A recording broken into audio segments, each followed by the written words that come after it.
What's the All right. Are you ready to go, bro? You locked in? Yeah, I'm ready. All right, awesome. I'll just do a little countdown. We'll go 3, 2, 1, and greetings, ladies and gentlemen, and welcome back to another World of Warcraft Classic Guide. Today, I'm excited to present for your viewing pleasure a really comprehensive priest discussion for Arena in the Burning Crusade for Priest. We're going to have a 90 minutes with a 20x rank 1 player, Paypays. How you doing, brother? I'm good. How are you?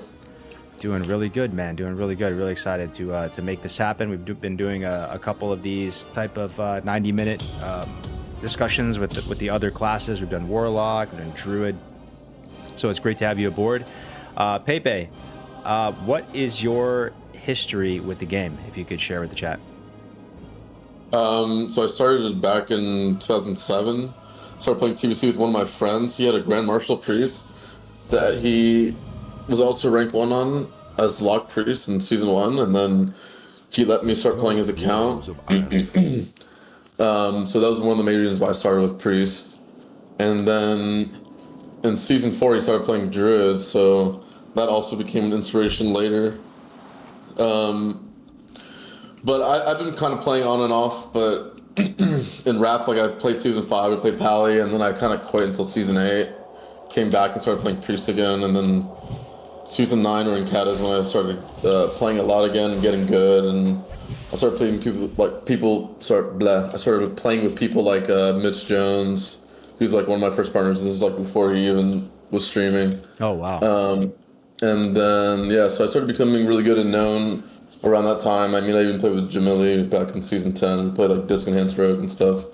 But I was in college at the time, so I think I played Season 9, quit Season 10, came back Season 11, and then I tried to play the beginning of Mop and kind of quit again.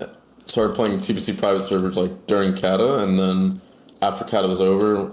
And then Season 15 I came back and played Druid and got rank 1, and yeah, and then I got rank 1 a couple more times in retail, but kind of started playing a lot of private servers. So back in 2016 I started streaming a lot of TBC private servers. So a lot of people have seen me from there, and I've played like a bunch of TBC private server launches and got rank 1 a bunch on those servers, and yeah. Hell yeah. And, even before, like, there was a server before Endless. Like, Endless, like, they had Windrunner, and they had one before that, and there's one before that. It was like, it must have been just as soon as they announced TBC Classic was coming. And I remember leveling up there and fighting you on Arena there, and, like, you had already been playing for, like, X number of months and stuff and owning everybody. So it's like, you clearly love TBC Arena. The fact that he was playing TBC private servers during Kata, like, something must stick out to you with TBC Arena. Yeah. Why do you like it so much? Clearly you're good at the other versions. It's not like you're a TBC one trick. What is it for you? So my friend that I was speaking about earlier that kind of inspired me to play Priest and Druid, and I got rank 1 on Priest and Druid mostly because he just made it look fun. He was playing on a vanilla level 60 server called Phoenix. And so we were playing on Phoenix together, and he had like full bis on his warrior, and we would do priest warrior like world PvP, and everyone, blah blah blah. And basically that Phoenix server came out with a TBC server, and I forgot to mention my friend that like played priest and then played druid, and then like he started playing Hunter in Season 5, and he was like rank 1 on Hunter. And so when the TBC Phoenix server came out, and that friend, by the way, I met him like even before WoW came out. Like we used to play Unreal Tournament together, and he was like, I was like in middle school when I met him. He was in high school, and he was like the best Unreal Tournament 2004 player in this specific version of the game. But anyways, he started playing on the 60 server, and it turned into a 70 server, and then I made a priest, he made a hunter, and we just started playing on this Phoenix TBC private server back in like 2011 and 2012, and yeah, I mean that's kind of how it started, like just playing with him. But then I like met this really good French player who played Rogue, and he used to play Mage with Kuna, which was like, I don't know, one of the best EU Rogues back in the day. But he was playing Rogue this time around, and he kind of taught me how to get good at the game again, and yeah, that's kind of how it started. Yeah, but what about TBC out of them that sticks out to you, or do you like all the versions the same? Maybe it's just can be out of convenience that you play TBC. I mean, like it seemed like that's how it was with just being after Phoenix. It just ended up being TBC, but. I guess like Yeah, I started playing TBC, all the private servers, and I tried to play Wrath, and it just wasn't as fun, I guess, to me.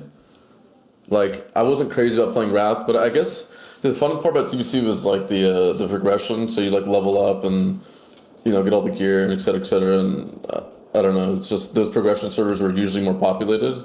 Mm, But I mean, I remember trying to play Wrath private servers and just not getting into it as much. Even though yeah. later, like in Classic, I mean, I got rank one Wrath 2 Classic, but I mean, I enjoy it more now, but back then I wasn't crazy about it. I So I don't know. gotcha. It's just like the private server scene for TBC was just kind of big. It was like Hmm. second, at least the progression servers were like second big to the vanilla ones. I mean, Warmane was a big part of it. Like, yeah, the server you're probably talking about was a Warmane back in 2018 and 17. That was Yeah. like the last big one before Endless. Um, but I don't know. I mean, I like vanilla, and TBC is the most closest to vanilla. Hmm. I like the part about downranking. I don't know. It's just I'm not really sure why. I think it just part of it was like a nostalgia factor. Like I really I don't know. I had a lot of nostalgia for TBC, and then I just kept playing the private servers, and I just found that I liked it more. And CAD private servers were dead. I mean, there was one CAD AT that popped off for a little bit, but that was basically dead. And I don't know. The choices were basically playing 60, 70, or 80. I just found myself gravitated towards 70 the most. Yeah. And do Um, you enjoy retail PvP at all, or has it died for you? it's mostly died, I guess. Yeah, the last like I played a little bit of WoD, and it wasn't bad, but that was kind of the last one I really played kind of seriously. Like, I think, what was the other ones? There was Legion.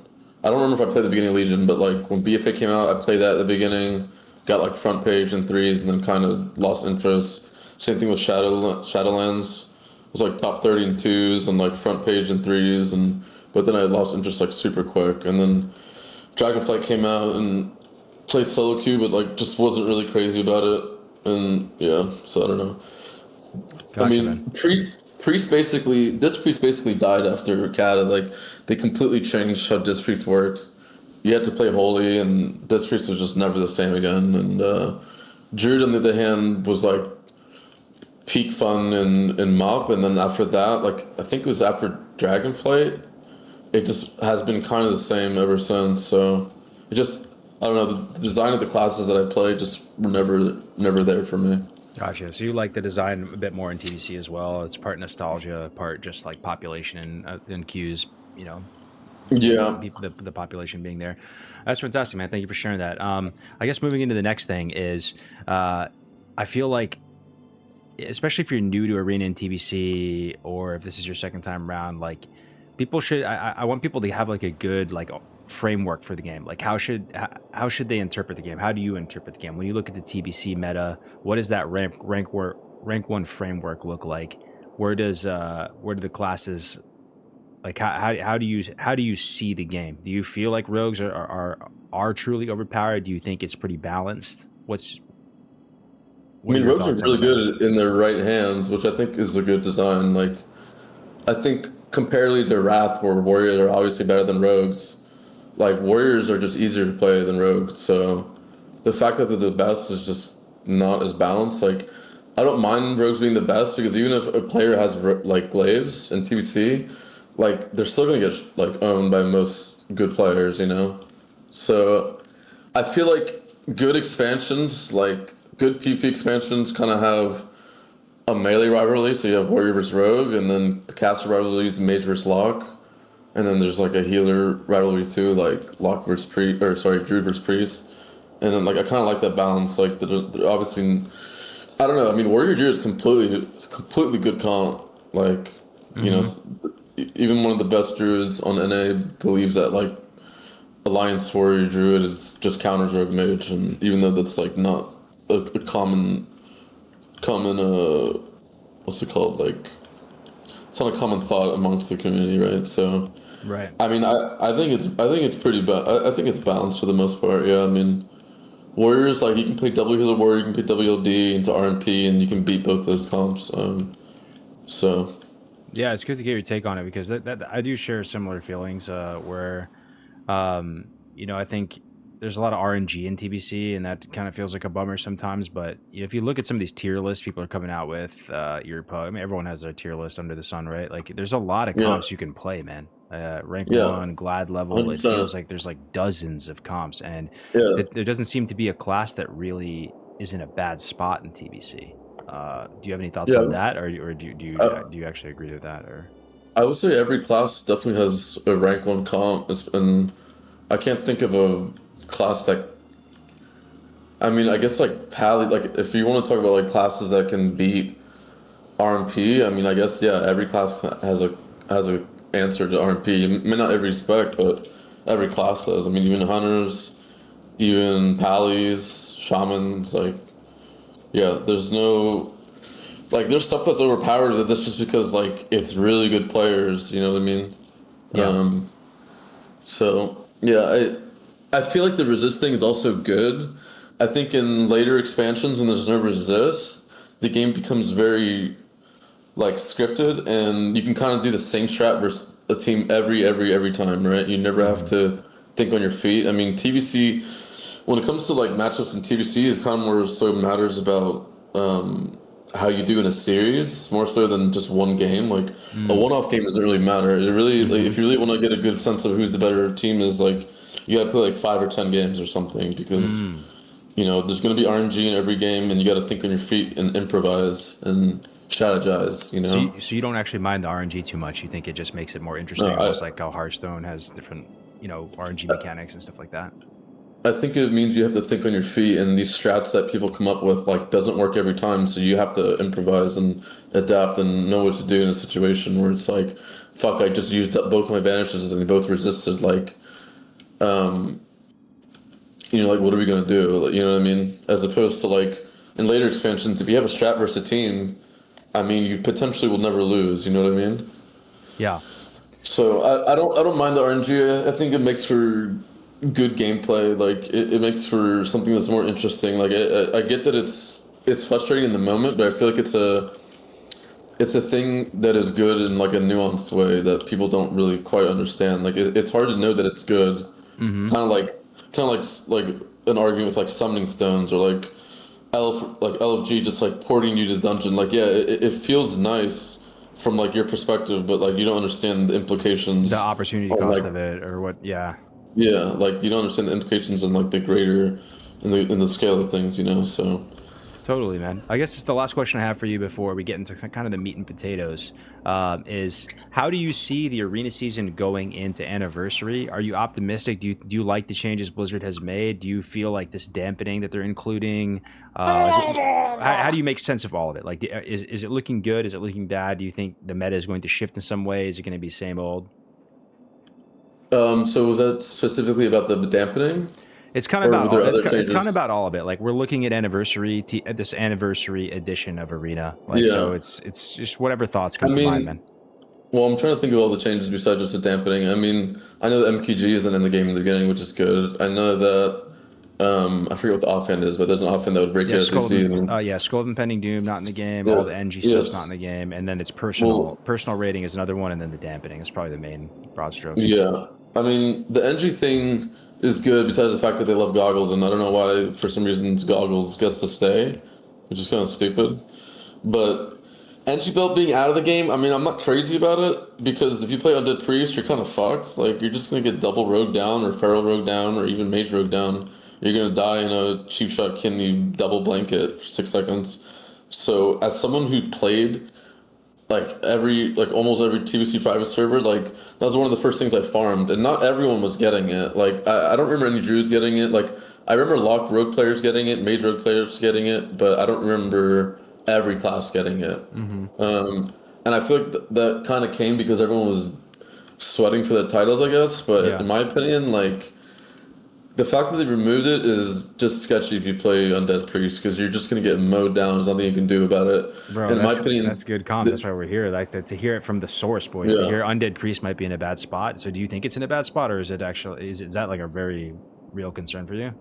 I mean, it's just like if I didn't have NG Bell on these private servers, like I don't know what I would have done. I mean, yeah, I do think it's like, I was kind of considering that they should potentially make it restricted to cloth users only. Like, I don't know. That was just my idea. That like, I don't think I play priest and druid, and like I've seen some of these druids say like, oh, like druids need it too, and I feel like that's completely cope. Like someone who's played priest and druid, I don't think druids need it. I mean, they have tree form, and they have bear form, and they have like stealth is kind of not the reason, but it's really about the fact that they have bear form, and they have abolish, and they can travel form away and get away, and like they can tree form and pre-hot, like. But priests or undead priests, like there's nothing you can do about it. Mm-hmm. You're gonna get stabbed, or they're gonna wait for your partner to get stabbed, and then you're gonna get fucking garroted like a million times and just die. So Right. And there's no DR on silence in TBC. That's one of the meta defining things as well.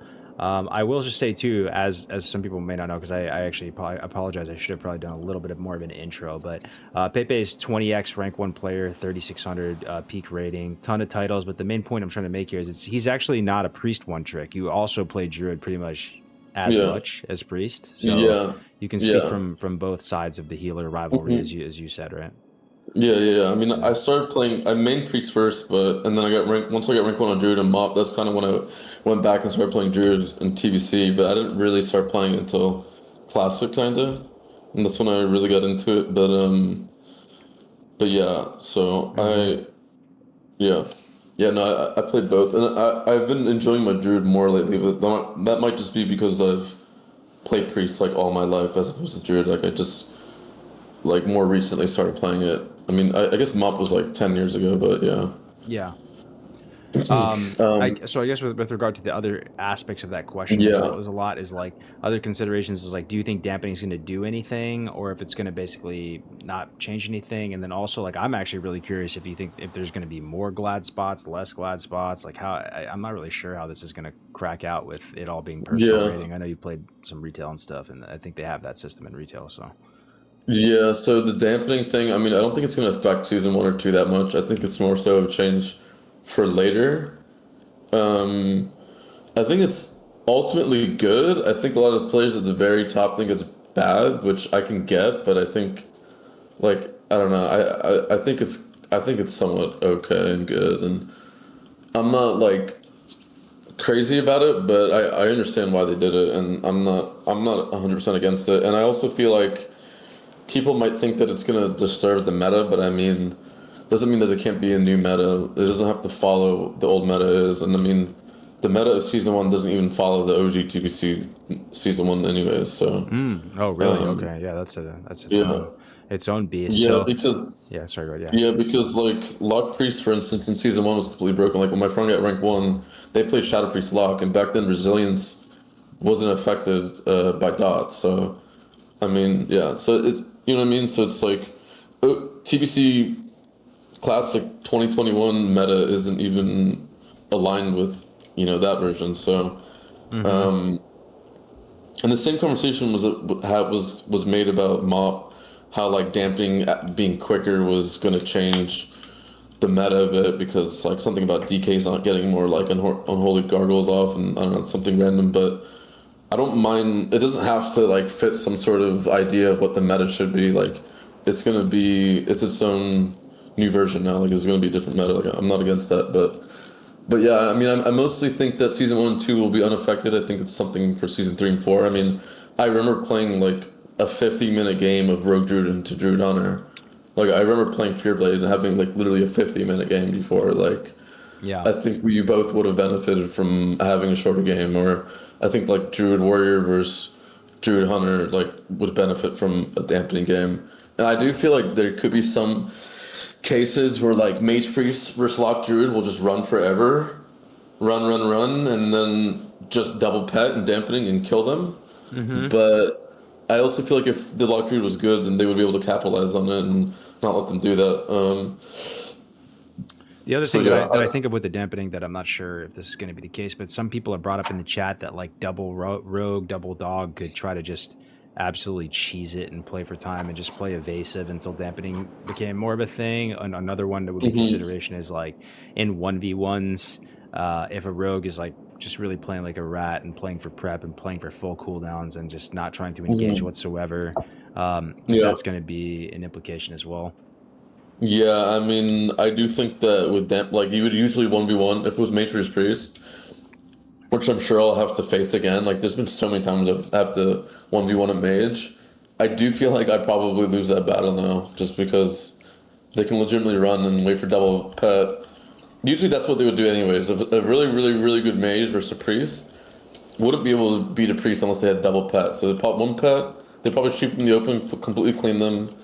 If they had no trinket, like they would try to bait their trinket, get double pet, and then just sheep them and pop off on them. And I feel like they'll be able to do that even better now. But and Yeah. then um, the rogue thing. I mean, Mop had a solution where basically the eyes would give you the debuff for longer.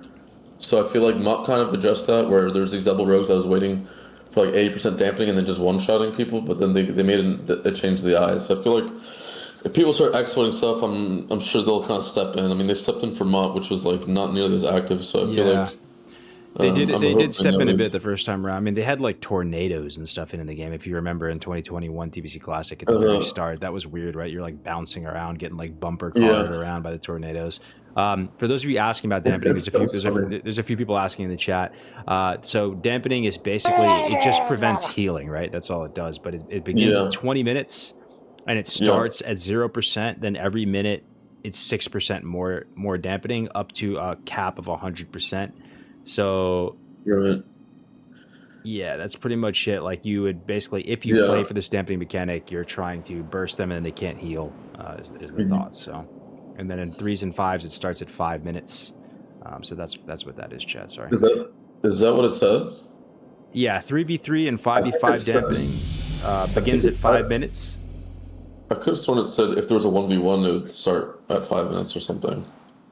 Maybe I'm wrong. Oh, begins 5 minutes after both teams have fewer players alive than the bracket Yeah, size. Yeah, yeah, exactly. okay. Yeah. So I Yeah, wonder if so that's it's the gonna be case 20 minutes for. for it's gonna be 20 minutes for threes if everyone's alive. Now, if it's a 2-on-2 in a threes game, after 5 minutes, dampening will kick in. It's interesting that it doesn't say that for the 2v2 bracket. So, like, if it's a 1v1, the dampening It's a would one v kick. one. Yeah, Yeah. exactly. Yeah, they just want Yeah. to speed up the threes. They don't want to have like a full out twos game, I guess, in a threes match.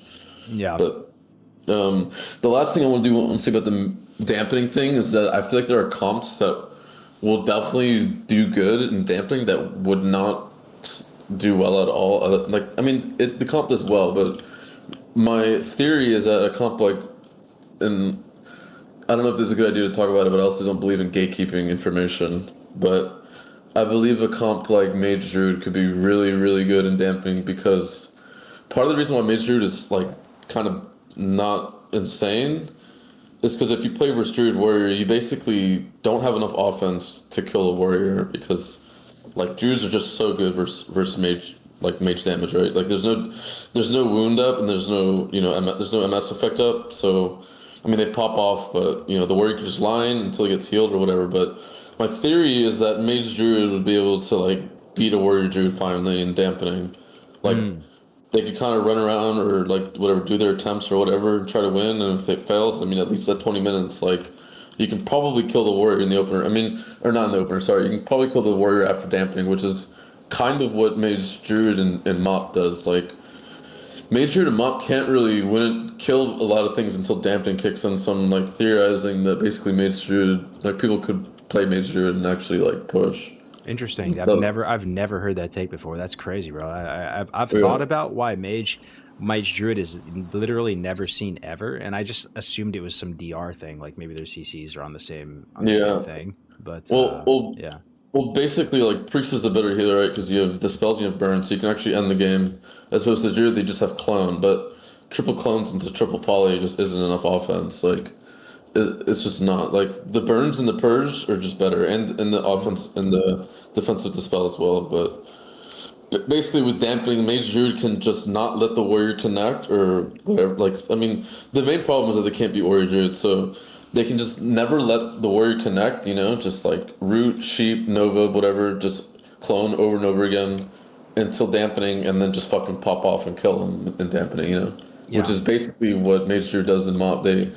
they just kite the warrior around versus Mistweaver warrior, and they just don't let him touch him, and the warrior eventually just dies because the monk can't heal through it. So my Interesting. theory is that like you could probably play Mage Druid, but you're gonna have to wait 20 minutes for like certain comps.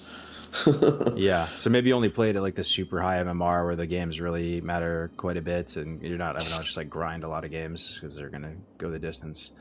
Um, but Yeah. what? So I guess the last thing, just real quick too, because I know it's, I don't, don't think it's like the biggest point. But do you have any thoughts on the personal rating? Do you think it's going to change anything at all in terms of like how many glad spots, rank one Um, spots? Is it going to result in I more think players it's queuing? Is it going to be more fun, less fun? Yeah, I think it'll be better. I think it'll be overall better. I think it'll be easier to get glad as well. I think you won't have to wait for your partner. You won't have to like first of all be on a team and be limited to your partner. Like there was the issue of injection, like oh like well now I can't get injected, which just meant that you had other people on your team play on your team, or like if you shared a charter also, or like you had multi comp. Like there's a lot of fun aspects about having a team. Like in season four, for instance, we were like 2,500 as in fives, but we had nine. We were like the highest team on the ladder, but we also had nine people on our team, and we had two rosters, and they both shared one mage. But we had nine people on our team, and we were the highest team. And like that was fun and all, but like stuff like that goes away. Like you don't really multi comp anymore. You're not really like basically like at the end of the season, people usually come down to just one team and they push with their one team. Mm-hmm. Unless you're like, unless you know that you're gonna get rank one anyways, you might help other people out and et cetera, et cetera. But Yeah. like the bad thing is that multi comp goes away. Like I remember I had a team with Chan. We played WLD on the charter, and we also played W Healer Hunter in the charter, and it was pretty fun just like being able to play both comps. Mm-hmm. But overall, it's probably good. I mean, less reason to have an alt, less reason to stress about like leaving your team and points, and it'll be definitely easier to get glad. You'll be able to play with more people. More people will be willing to help you in that regard as well. Yeah. So I think it's overall a good thing. I do think glad will be easier. I'm not sure about the number of spots. I mean, it should kind of equal out to the same, even though you could kind of double up on a team and add more spots like that way. But Yeah. um, I think it's good. No, I appreciate that, bro. That's good comms. I mean, I kind of hope I'm optimistic as well. I think there's a lot of good changes, like getting faster gear. They're making it way more accessible to get into the arena. Like you're gonna get a full blue set of PvP, like battleground grade gear, pretty much as soon as you get 70 more points across all Yeah, the brackets. I'm hoping it'll be a big success this time around and a lot of participation yeah, in the arena. But yeah, yeah. thanks for sharing that.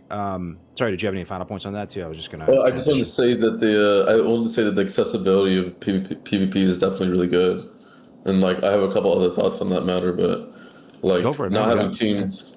Yeah. Yeah, I mean it's like kind of related to the thing, but like my idea is that PvP should be as accessible as possible, which is why I feel like having PvP VE gear, like basically gear that you can buy for like first of all, I think the amount of points you should get should be like just very plentiful. That way you can buy a full set, and then I feel like halfway through the season they should unlock the amount of arena points you can get, so you can just get unlimited, or like three-fourths in the season.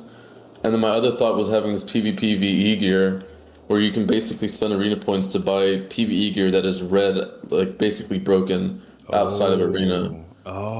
That's a crazy thought. Holy shit. Is that what they do on some private servers or something? I feel like that's I don't know if it. I mean, yeah. I mean, I guess they do that on Warmane. Like, you can buy PvE gear for arena points on like Wrath Warmane and stuff. But those are like on the arena servers only. But interesting. Yeah. basically, yeah, like you can't actually use it outside arena. I feel like that's a good idea. And then what was the other thing that I thought of? I mean, the alternative to that is to limit the amount of PvE gear you can wear. So like you can maybe only wear like three pieces max, like four pieces max or something. Interesting. Um, Yeah. That's one thing that is a bit weird. Like I don't know if any other expansion is this heavily affected by the PvE gear. I yeah. guess you can get I maybe mean, the Wrath. Frostmourne or Shadowmourne or whatever on. You could buy that on Warmane or whatever. But like, Yeah. I double mean, glaives is crazy, and there's no GKPs this time around. So like maybe we'll see yeah, less PvE gear in the arena. But yeah. yeah.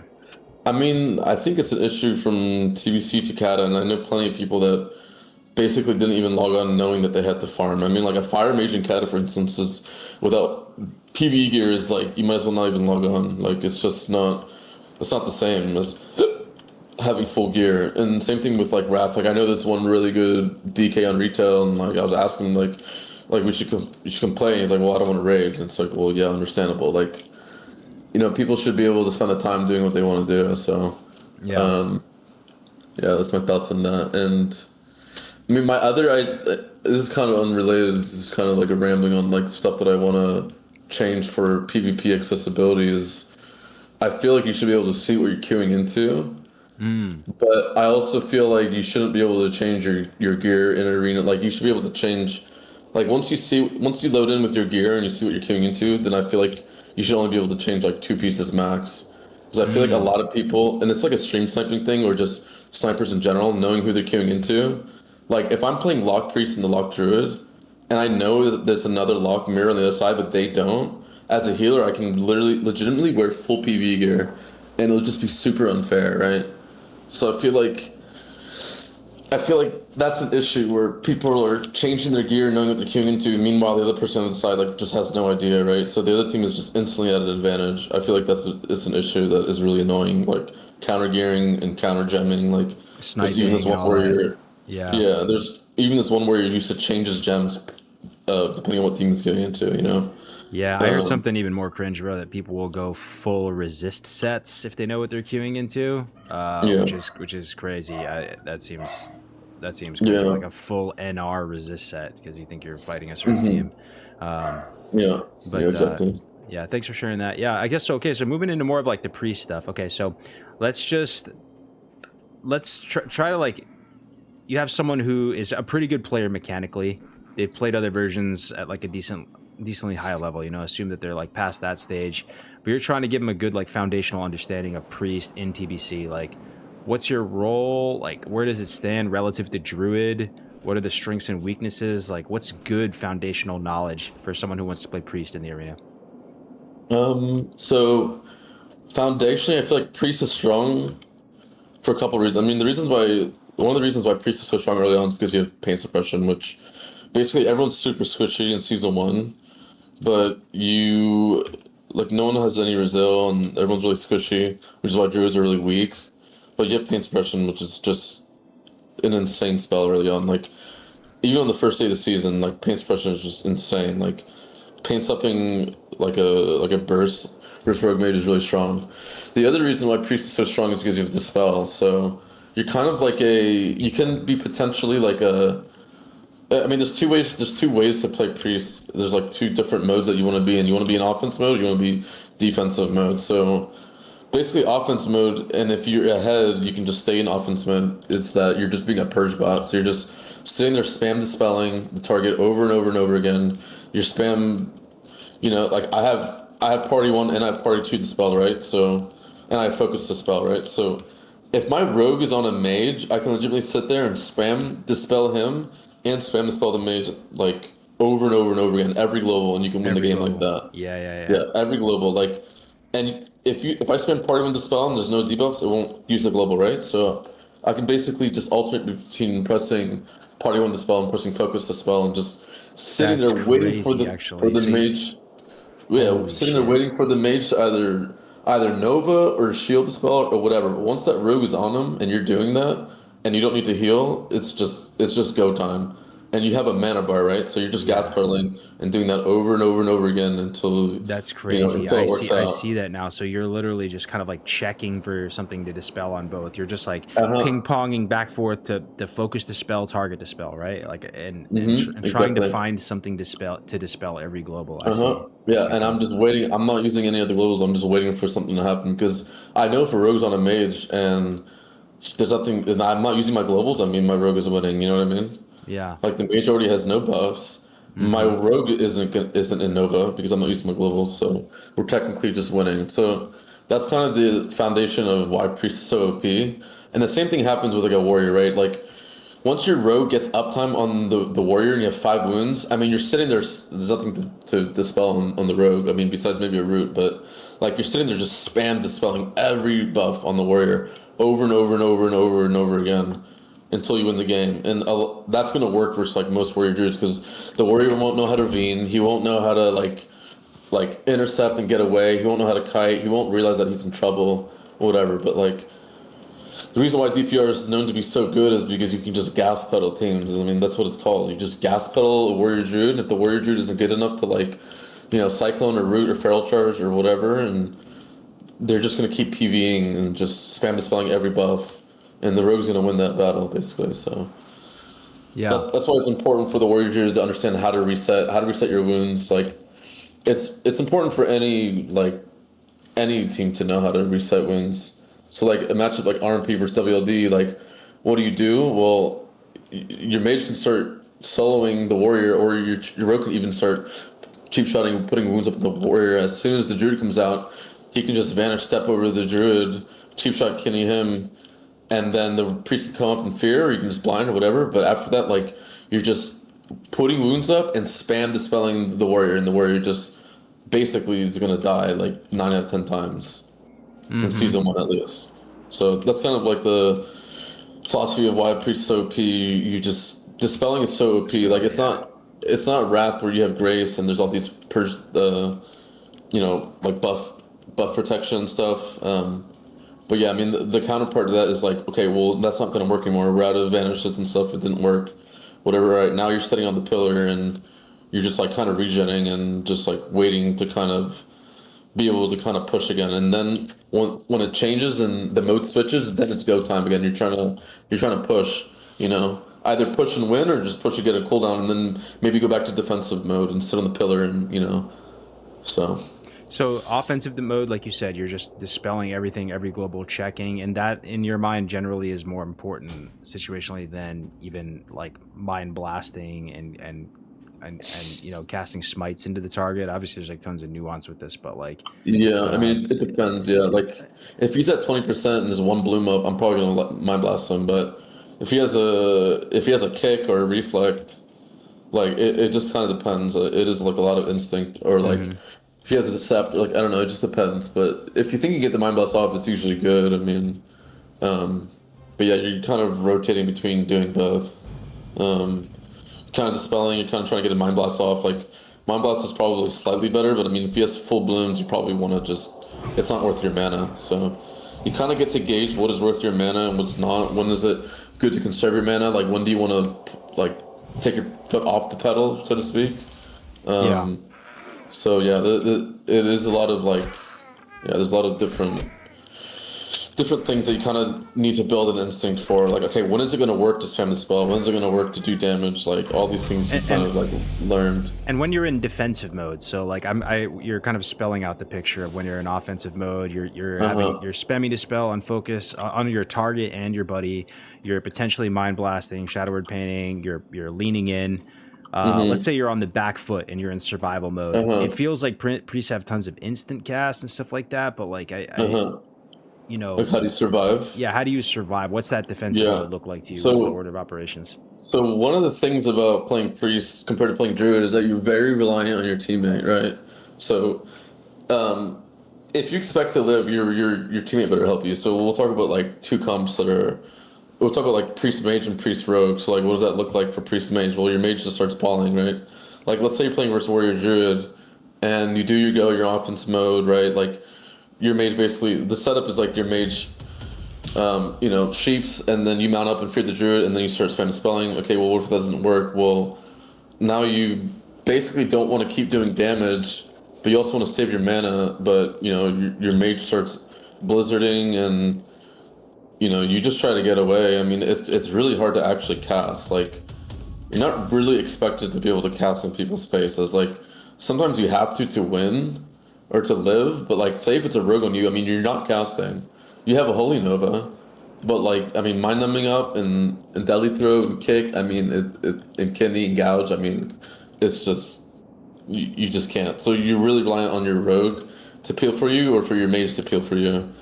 And then when you have a comp like Lock Priest, like, you basically are trying to only gas pedal, and if you run out of gas, I mean, you just lose. Like, that's like the thing about Warrior Druid. It's like, why is Warrior Druid so good in Lock Priest? I mean, how do you reset? How do you get away? As opposed to Rogue, where you can cheap shot Kidney, Gouge. If you Berserker Rage is alright, well, you're running around the pillar and you're waiting for Berserker Rage to fall, and you're fearing, and then you're resetting and drinking and etc. Right? And you just keep doing that until you finally have a moment where you can gas pedal again, because suddenly the druid or like whatever something happened. Either the druid is just ooming because he's like abolishing and healing, or like you get ahead. Suddenly you have 5 wounds, he has 80%, and you have 30% mana. Okay, well maybe we can push again. So like you're playing in defensive mode, and you're able to play in defensive mode because your mage is either Pauling or Blizzarding or Noving or whatever, or because your rogue is cheap shot gouge kitting and crippling them, and you're running around the pillar, not letting them like touch you, right? Right. And, On a real basic level, so like the instance that you have, right? You have Prayer of Mending, you have Shield, you have Renew. Let me see if I'm missing anything here. Prayer of Mending, Shield, Renew. I feel like I'm missing one. So Yeah. Yeah, you have Shield, Renew, Palm, and then your only other one is like your Holy Nova, and then Holy Nova. Desperate That's Prayer. it. Yeah. So Desperate Prayer if you're is it Shield first, Mending first? Is like I know this seems like almost rudimentary, but like in terms of your instance, like what's your relationship with those spells? Like, is there like a certain sequence that you generally use them in? Like, is one more mana efficient than the other? At least with warlocks, right? Like our dots, we have a relationship with our dots, right? Like corruption is not equal to agony. Agony is not different to immolate is different from siphon life. Siphon life is something that lasts forever, right? And it doesn't deal much damage, but it helps you sustain. Like I wonder if priests have that with their instance to some extent.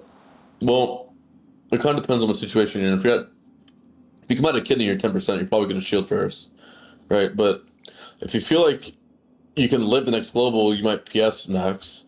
If you feel like you don't need to PS, you might palm first, because if you shield into palm, well, your palm's not going to basically burst until it's not going to proc until your shield breaks, because it needs damage to proc, right? So kind of depends. Like I said, if you're at 5%, you're probably shielding first, or you're probably Desperate Praying right away, like some form of Desperate Praying. But like if not, you're probably coming out and palming for that instant heal, and then renewing, and then shielding, or just palming into shield and to renew. Like Okay. the first level kind of matters the most, I guess, and that kind of changes in the situation. But like, yeah, if you feel like you're not gonna die, because like obviously, like I said, the palm needs to do damage to like you need to take damage for. So if you shield first and then you put a palm, like you're gonna have to wait for the shield to be chewed through before it actually gets back to the palm. I see. Yeah, so basically, like, if you palm, you're waiting for the damage to hit, but the damage kills you. I mean, GG, So I typically palm and then shield and then renew, like if I can, but I mean, you just don't always have that. Right. But after you do all those, I mean, you're probably just spamming Holy Nova if you feel like you're gonna die. I mean, it's a lot of mana. It's a lot of mana to Holy Nova, but I mean, if you need that heal, you need that heal. Like, there's no way around it. And you can't like expect the cast, like you said, or just putting all the pieces together here that you pretty much have reliably can use a ton of instants. And so I guess there's so much to go over, right? There's so little time and so much to go over. It's hard to like kind of just get everything like our ducks in a row super cleanly. But like, what's the healer rivalry with druids? Like, do druids have more sustain than you than a priest overall, or do you think it's different with mana burn because you can burn them? Do you feel like who can last longer? Who's more offensive? Priests are probably better in season 1 overall, but I mean, so the reason why druid is so good into priest is if you know how to play priest into druid. So one of the best reasons why druids are so good into priests is that they can handle the spam spell, and the reason why that is because you have life bloom, which is like, bro, playing a druid at level 60, I don't understand how people do it. Like, you have rejuve and you have swiftman, you don't have any other instance, right? You have to cast regrowth, and you don't have life bloom, you don't have cyclone. I mean, you have root, but so you're basically fucked. Like rejuve's already a lot of mana. It's definitely way less mana efficient than Life Bloom. And if that gets purged, I mean, what are you going to do? Just put up another Rejuve? I mean, they're going to purge that one too, right? Yeah, then you're Yeah, so that's why like introducing Life Bloom is absolutely insane, because it's super mana efficient. You can put up 3 stacks, and if someone dispels it, well, it's blooming and it's healing you. So that's not really the only reason why they're OP. It's not just about Life Bloom. It's about the fact that you can rank 1 Mark of the Wild. I mean, Priests can do this too, but druids aren't spam spelling priests, right? It's the other way around. So a priest spam spelling your warrior, and you put up a balls, you put up a life bloom, you put up like a rejuve, and then you can rank 1 mark and rank 1 thorns, you know, or you can put up 3 blooms and an abolish and rank 1 rejuve into those other 2 buffs that I mentioned. Like, so suddenly a priest is trying to gas pedal, but like it's just not working, and the Druid is winning on mana all of a sudden because this priest is just, you know, using his mana bar. So from the priest perspective, you're using your mana bar to try to get Vate, and then once it gets Vate, then it's round 2, right? You got to do that one more time, and then you can win the game. So priests like generally are really good versus druids early on because the fact that they're just, I don't know, they just go just by healing, just by being there. But later on, like when there's more regen and stuff, like druids just kind of, they're not really worried about that aspect. It's more so like whether or not they have momentum at that point, more so than just trying to them. I see. So early season, like season 1, priests actually outlast druid. Like the druids are just going to go but later on, more regen, the druids tend to scale better than the priest. They can just deal with the priest. Yeah, I mean, it's not that they're gonna always outmana them. It's just a lot easier. Like, I mean, when I was playing Warrior Druid on the PTR, I mean, it was full season 1 gear. Like, I mean, there's plenty of games where I was outmanning the priest, but it was probably because I was triple blooming and abolishing my warrior and then running away and drinking, you know. But like, there's ways to play around that, obviously. But yeah, from the priest bob, like, it's easy to try to keep the druid from drinking. Like, I mean, depending on what you're playing, but yeah, I mean, you just had to know how to play it. But like that whole little mini game right there is just way easier for the priest season 1. That's kind of the point. I see. So does this tie into this? I mean, one of the not rumors, but like things you hear around the community is that priests fall off a bit in the later seasons. I think still not enough to be considered out of the S tier. But do you feel like priests have some scaling issues, like comparatively to the meta? Yeah, what is it? I don't know if they have scaling issues, but I mean, I don't know. Druid's just become really, really, really, really strong. Like, one of the biggest issues with Druid is that they're really easily killable. I mean, it is like a mana thing, like just existing and like healing your warrior, you're just like ooming. Meanwhile, like the priest is just putting a shield up and just walking on the pillar and like spirit, just like living. Meanwhile, the warrior, like, you actually have to like actively heal him kind of often. So like, you kind of have to just be more aware of like how to deal with that, which probably, like I said, just means that you overheal and then you go drink. But yeah, but yeah, I mean, like one thing that I noticed in the ladder is like priest hunter is really good. This is like one symptom or like evidence of what we're talking about is priest hunter season 1 through 3 is super good. Plenty of teams that got rank 1 in season 1 through 3. I don't think anyone on EU or NA got rank 1 as priest hunter in season 4. Meanwhile, like Druid Hunter in season 4, I mean, there's still plenty of Druid Hunters. They got rank 1 in season 4, but Priest Hunter, like, first 3 seasons, super strong. You like later on, like, you probably want to play with a Druid. Like, it's just way better. Yeah. I'm hearing that quite a bit, dude. Something about the druids. It's like maybe the priest isn't falling off so much, but just druids get insane. And I wonder if it's the gear or the regen or a combination. Well, it's the survivability as well. Like I said, like druids, their main weakness in season 1 isn't the fact that they're gonna get outmanned. It's more so that they're gonna get fucking killed in a cheap shot killing like easily, right? They're gonna get their bark skin like dispelled and whatever, but. Later on, like you have really good regen and you have insane survivability. I mean, you get a battle master's trinket which increases your health and such. So, yeah, I mean, druids just get insanely strong, and I mean that's what I was saying. Like I had a 50-minute game of of druid mirrors. Like they're just really strong. Like they're hard to kill and they have a lot of regen, and you can do things like drink bug with life bloom, and you're just like you're just living forever. I don't know. It's just. They're just really strong in the right hands, that is. Druid's definitely way harder to play than priests, but in the right hands, I mean, you just feel like invincible. Okay, that's a good little nugget in there. So you think Druid is harder to play than priest? Okay. Yeah, I would say it's definitely harder. And the other, like I said, priest is reliant on your teammates. Priest is also probably the easiest class to boost to rank 1. There are plenty of people who play priest on NA. I'm sure on EU too. Who definitely probably weren't even Glad players, who played Rogue Mage, played RMP and got rank 1. And like I don't think any Druid like I got rank 1 on RMD, like probably the only one on NA. There was someone EU, but I don't see any druid just getting boosted to rank one as RMD, you know? Mm. So priest super easy, like at least in RMP, like you can basically tell them what to do. You can tell them, all right, dispel this guy, and you can literally call out their PS, and you'll probably win the game if you have like a really, really, really good mage rogue. Um, like Gotcha. I know this really good mage. He boosted his girlfriend to rank one. Like there's this one dude who pays like 5,000, just shit ton of gold, like 500,000 gold to get rank one, and all this shit. So priest by far probably the easiest class to get to boost someone to rank one in three specifically. It's cool. I mean, it's kind of cool too. If you want to play druid, like you can say that like that's really all me. It's not anyone boosting me. If you're able to get there, get glad or Yeah. rank one, like that's a real true expression of your own merit. Yeah, I mean, Yeah, well, sorry. one thing I do want to add is like, I mean, there are really easy druid comps. Like Warrior Druid is like pretty easy compared to playing something like Lock Druid, where you can't just like PV and win. You kind of have to actually step up and get CC chains off and make it clean, and you got to play really well. But or Hunter Druid too, in that matter.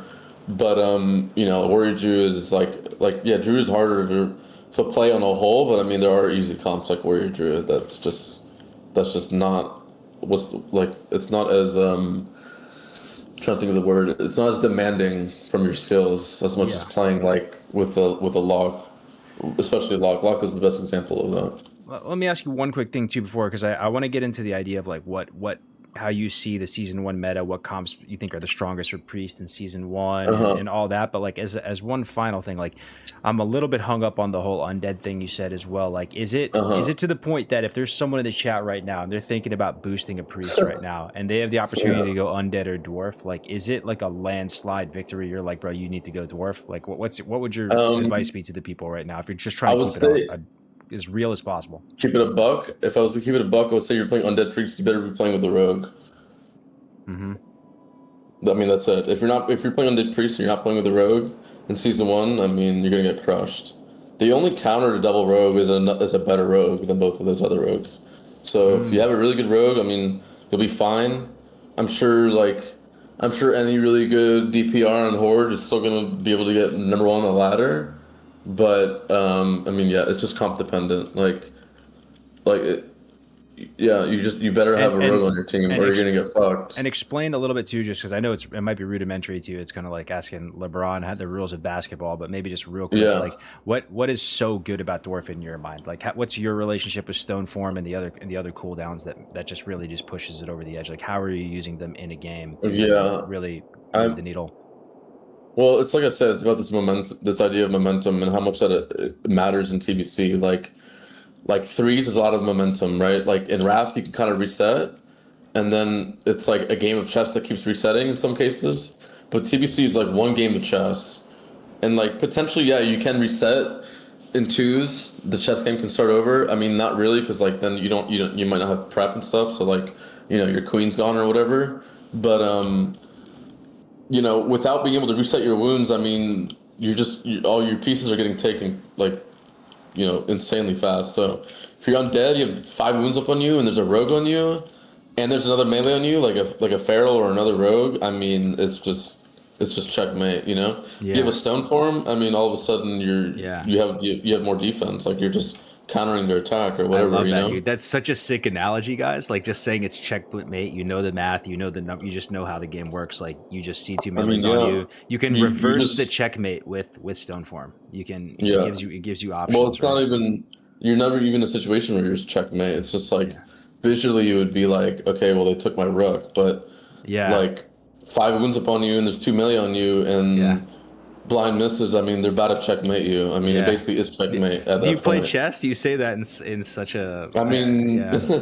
TBC has always been. I feel like one of the reasons why TBC is so good. I probably should have mentioned this earlier. Like one of the reasons why I do really like it is because it is a big strategy game, Yeah. and it is like a game of chess as opposed to Yeah. like Mop or I mean, if it's a spectrum, it would be like comparing it. Like TBC would be chess, and something like Mop or retail would be like I don't know, Super Smash Brothers or something. You That's know your what I mean? crazy comms, boys. I love that though. You like Yeah. that? Yeah, I like that So one, yeah, bro.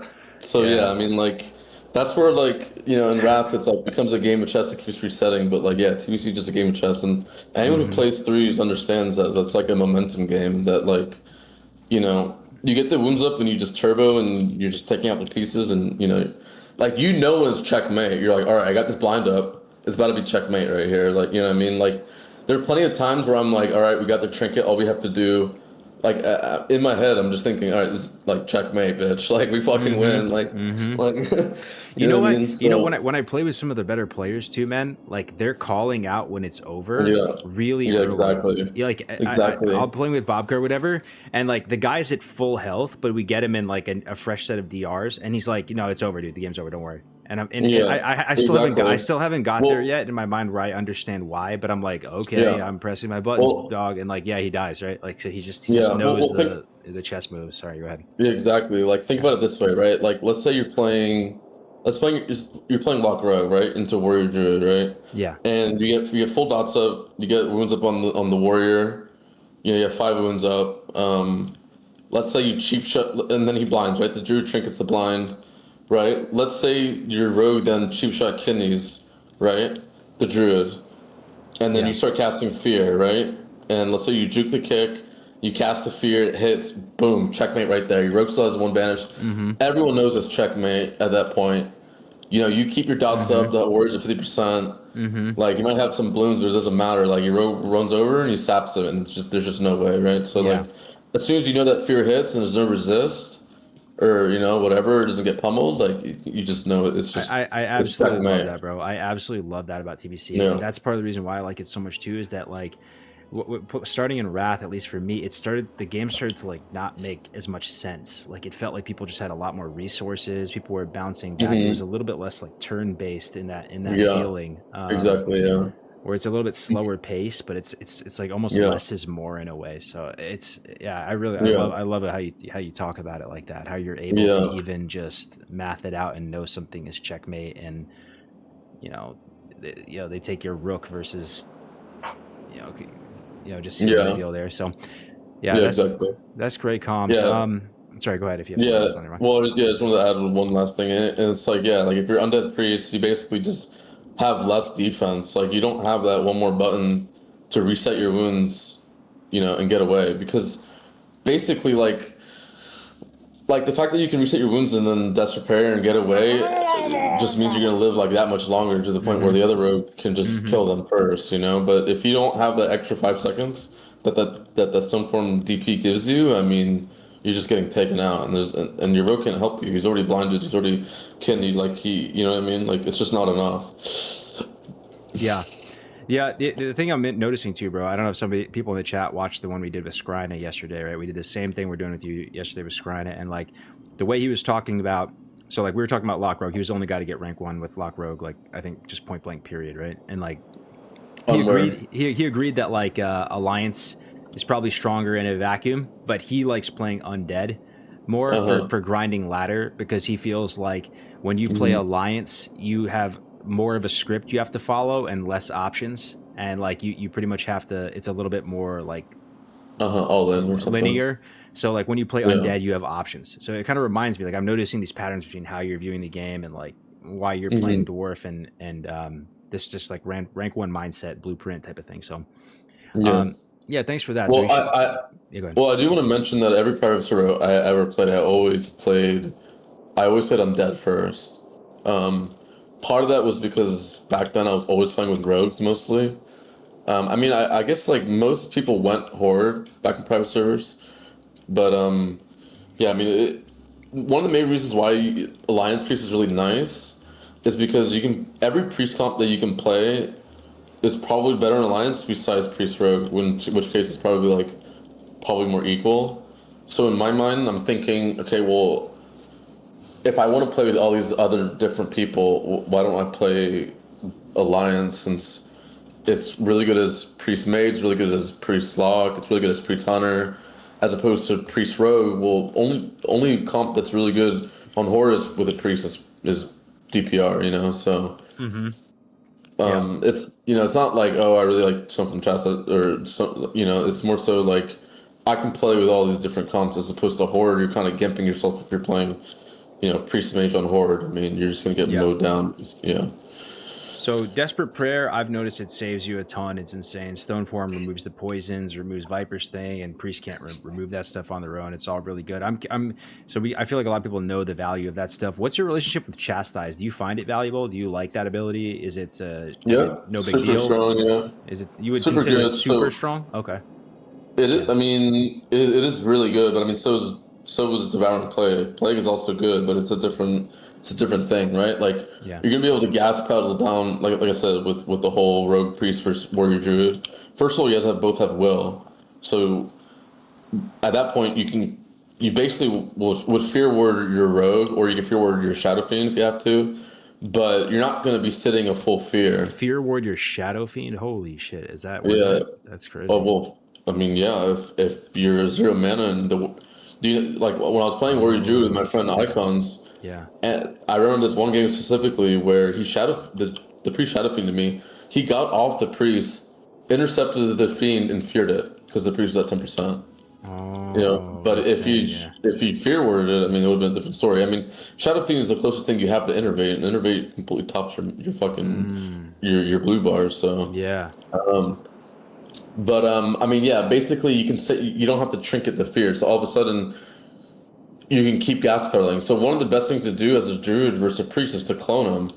But so if you trinkets the fear, he's gonna set the clone. Now if he has a will for the fear and he has a trinket for the clone, I mean, he's gonna keep being able to keep gas pedaling. You might win the game that way. So there's trade-offs. Obviously, like Devouring Plague is really strong into the warrior. You double dot them.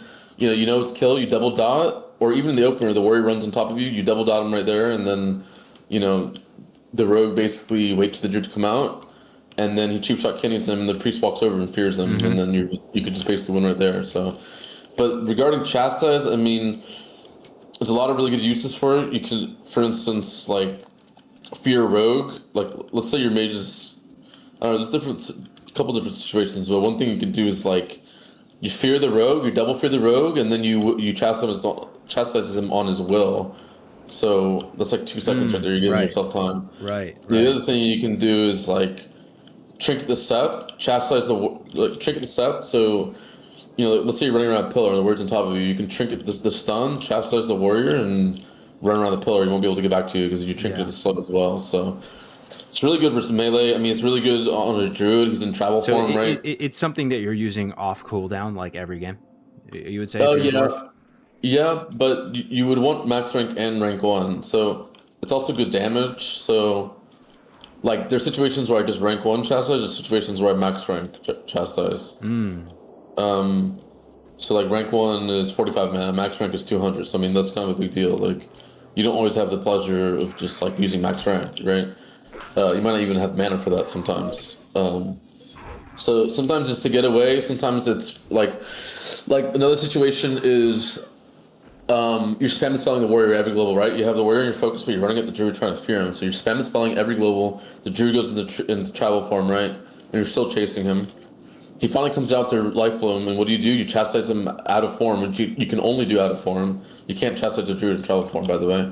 So he comes out of form because he's healing. You chastise him on that global where he uses his global, and then you walk up and you get the fear, right? He can't shift into any form. I mean, he just came out of a form, so he doesn't have the global to go back in. That's another good use. The damage is good, like I said, and then getting away from melee or not letting the melee get to you, or not letting a melee get away. Like those are all situations you would use it. Gotcha. Or one more situation is DPR versus DPR, right? So he has will, but you don't, right? So like you can kind of go off the pillar. Like you kind of can't win the fear battle at that point. It's really good priest versus priest. Like holy fuck, like. One situation, you chastise the priest, you wait for him to use a global, or you wait to see like, all right, I'm about to snipe this fear in real quick. You chastise him, keep him still. You get just in range. You kind of hesitate. You get just in range, and then you fear him right before they even know that you're in range. Or and then let's say they will, right? Or let's say you don't need to use the chastise to get the fear off, right? He's on like you guys are both around the pillar or whatever. He's doing whatever. He needs to heal the rogue. You walk up and you snipe. You walk up and you snipe the heal, right? Okay, well, he wills and he starts running towards you. What do? You run away, you chastise him in the open, you pop PI, and you start fucking mana burning his ass, right? Like, you get like 3 or 4 burns off before you get the fear, or you get 3 or 4 burns off, and then your rogue walks up and like cripples him or or gouges him or whatever, you know. So like a lot of situations I see a lot of bad priests doing is that they're trying to run at me for the fear. These undead priests are like, oh, I have the advantage, like I have will. But like I'm baiting in the open and I'm chastising them, I'm spam burning them in the open, and they're just getting like 50% mana gone within like 4 globals, right? So I'm glad that you think Devouring Plague is good though, because like there's some copium for the undead, like, and you did point out some good use cases of will and stuff like that. If what's the use case with Devour? It costs insane mana, I noticed. So like if I'm using it right now, I just basically have to inner focus it. But like you do inner focus it, yeah. In the arena, what's like the main use case? Is it an every game ability off cooldown, or is it like situational? I mean, you're gonna want to use it with inner focus 9 out of 10 times. If you don't have inner focus up, but you think you can win, then you're gonna be pressing it. But yeah, I mean, technically DPR on Horde is just more offensive than Alliance DPR. So, I mean, that's the advantage you have. Like, you're gonna be able to gas pedal teams easier. Like, yeah, I mean, it's just like that. You have will, and you have DPR, and you have Devouring Plague. It's just on paper more offensive, or something like Warrior Druid, which is. Would you ever Devouring Plague without inner focus? Like, if it's just like an even game and you're fighting, is that it's still worth it? If it means you win, yeah. I mean, yeah. You know, I mean, you don't want to fuck up and not have any mana because you used it, but like you got to know the situation. Like it has to be like a checkmate situation, right? Right. Which is the same way that you would use like NS like offensively. Like, but you're using it to seal the deal checkmate as opposed to generate tempo and value. Well, if you don't have inner focus, yes. Yes. Okay. If you do have inner focus, then you're using it for tempo. You have extra mana to spare. You're about to checkmate them. You want to seal the deal. Might as well. Push the damage and kill them with it. Yeah. Yeah, I mean, unless you think it's gonna get you, like, I mean, there's situations where you have enough mana and you can be sparingly with it. But let's say if you have like 40% mana, is it something you use to survive as well? Because it heals you as well, right? Like, would you ever use it just to like, you know? I mean, it's helping. It's helping with survival. Like, it's allowing you to have the warrior to tank the warrior for longer. But I mean, you're not really using it just to survive, I guess. I mean, it's a fair point. I've never really thought about it that way, but like. In the open when the warrior's running on top of you and your rogue's waiting for the druid or whatever, or your rogue's waiting for you to solo the warrior down a little bit more, and you double dot. I mean, you're usually potentially not double dotting. Like if it's a good team, you're probably waiting for that situation where it's go time and then you're pressing it. But like at like lower MMR, like let's say you Devouring Plague the warrior in the opener. I mean, it's just, and you're shielding yourself and stuff. It's just allowing you. And let's say they pop Death Wish. Okay, well now you're PSing yourself and you're shielding yourself. And it's just allowing you to live like a little bit longer. I mean, like you're a little more survivable than before. But I mean, I wouldn't say I've ever used it just to live. Right. Okay. It's probably better that you inner focus and you fucking Holy Nova or something, just hoping that it crits or something. I don't know. Or you're Holy Novaing and then, or sorry, you're inner focusing and trying to cast like one flash heal and hoping that it crits. It's probably a better use of it. Gotcha. Okay, yeah, that's really, really juicy. I mean, there's so much here, guys. I hope everybody in the chat's appreciating all this, because it's like we can talk about this shit for hours, and there's like so many good nuggets you're coming up with. I think one of the main meat and potatoes things people are always wondering is like, we're going into season 1 right now, TBC anniversary. What comp should be people looking at? Like, what's maybe the easiest? What's rank 1 potential? What's like, what do you, in your mind, what is the absolute strongest gun to your head priest comp in season 1? Is it Alliance? Is it Horde? Is it DPR? Is it with Hunter? You're lagging a little bit, by the way. Oh, your voice is cutting in and out. Oh, sorry, chat. Are we doing okay? Can you hear me all right, chat? Well, let me rejoin. Say something now. Sorry. Test. 1, 2, 3. Okay. Yeah, it's a little like digital, a little computer choppy. Do you guys hear that as well, guys? Am I breaking up at all? What does your MS say in the Discord? Let me see. I'll try to check that actually. I mean, it seems fine now, maybe. Okay. But it's in the bottom. It's in the bottom left next to voice connected. There's a little green thing. Oh yeah, it's green right now. Okay, it sounds fine now. Okay. So you want to know the best comps in 2s and 3s, or just 2s, or? Yeah, I sort of like the burning question. That the TLDR for a lot of people is like they want to play priest in TBC. What is the absolute strongest comp in 2s? Do you for like that's kind of the min max extreme. Like, where does your head go? So yesterday, Skrina said he believes the strongest comp season 1 for Warlock it actually is DPL Alliance side is what he said. I wasn't expecting that, but what is it for Priest? Do you think season 1 Alliance Horde, absolute Giga Bis, max MMR comp? Well, let me look at this guy's. Let me look at Hydra's tier list, for instance, so I can make sure I don't miss anything. I mean, I already have an idea in my head, but basically, in my opinion, the 2 best comps for Priest is probably Priest Rogue and Priest Mage. I do feel like Priest Mage is giga OP in season 1 when no one has resilience and stuff.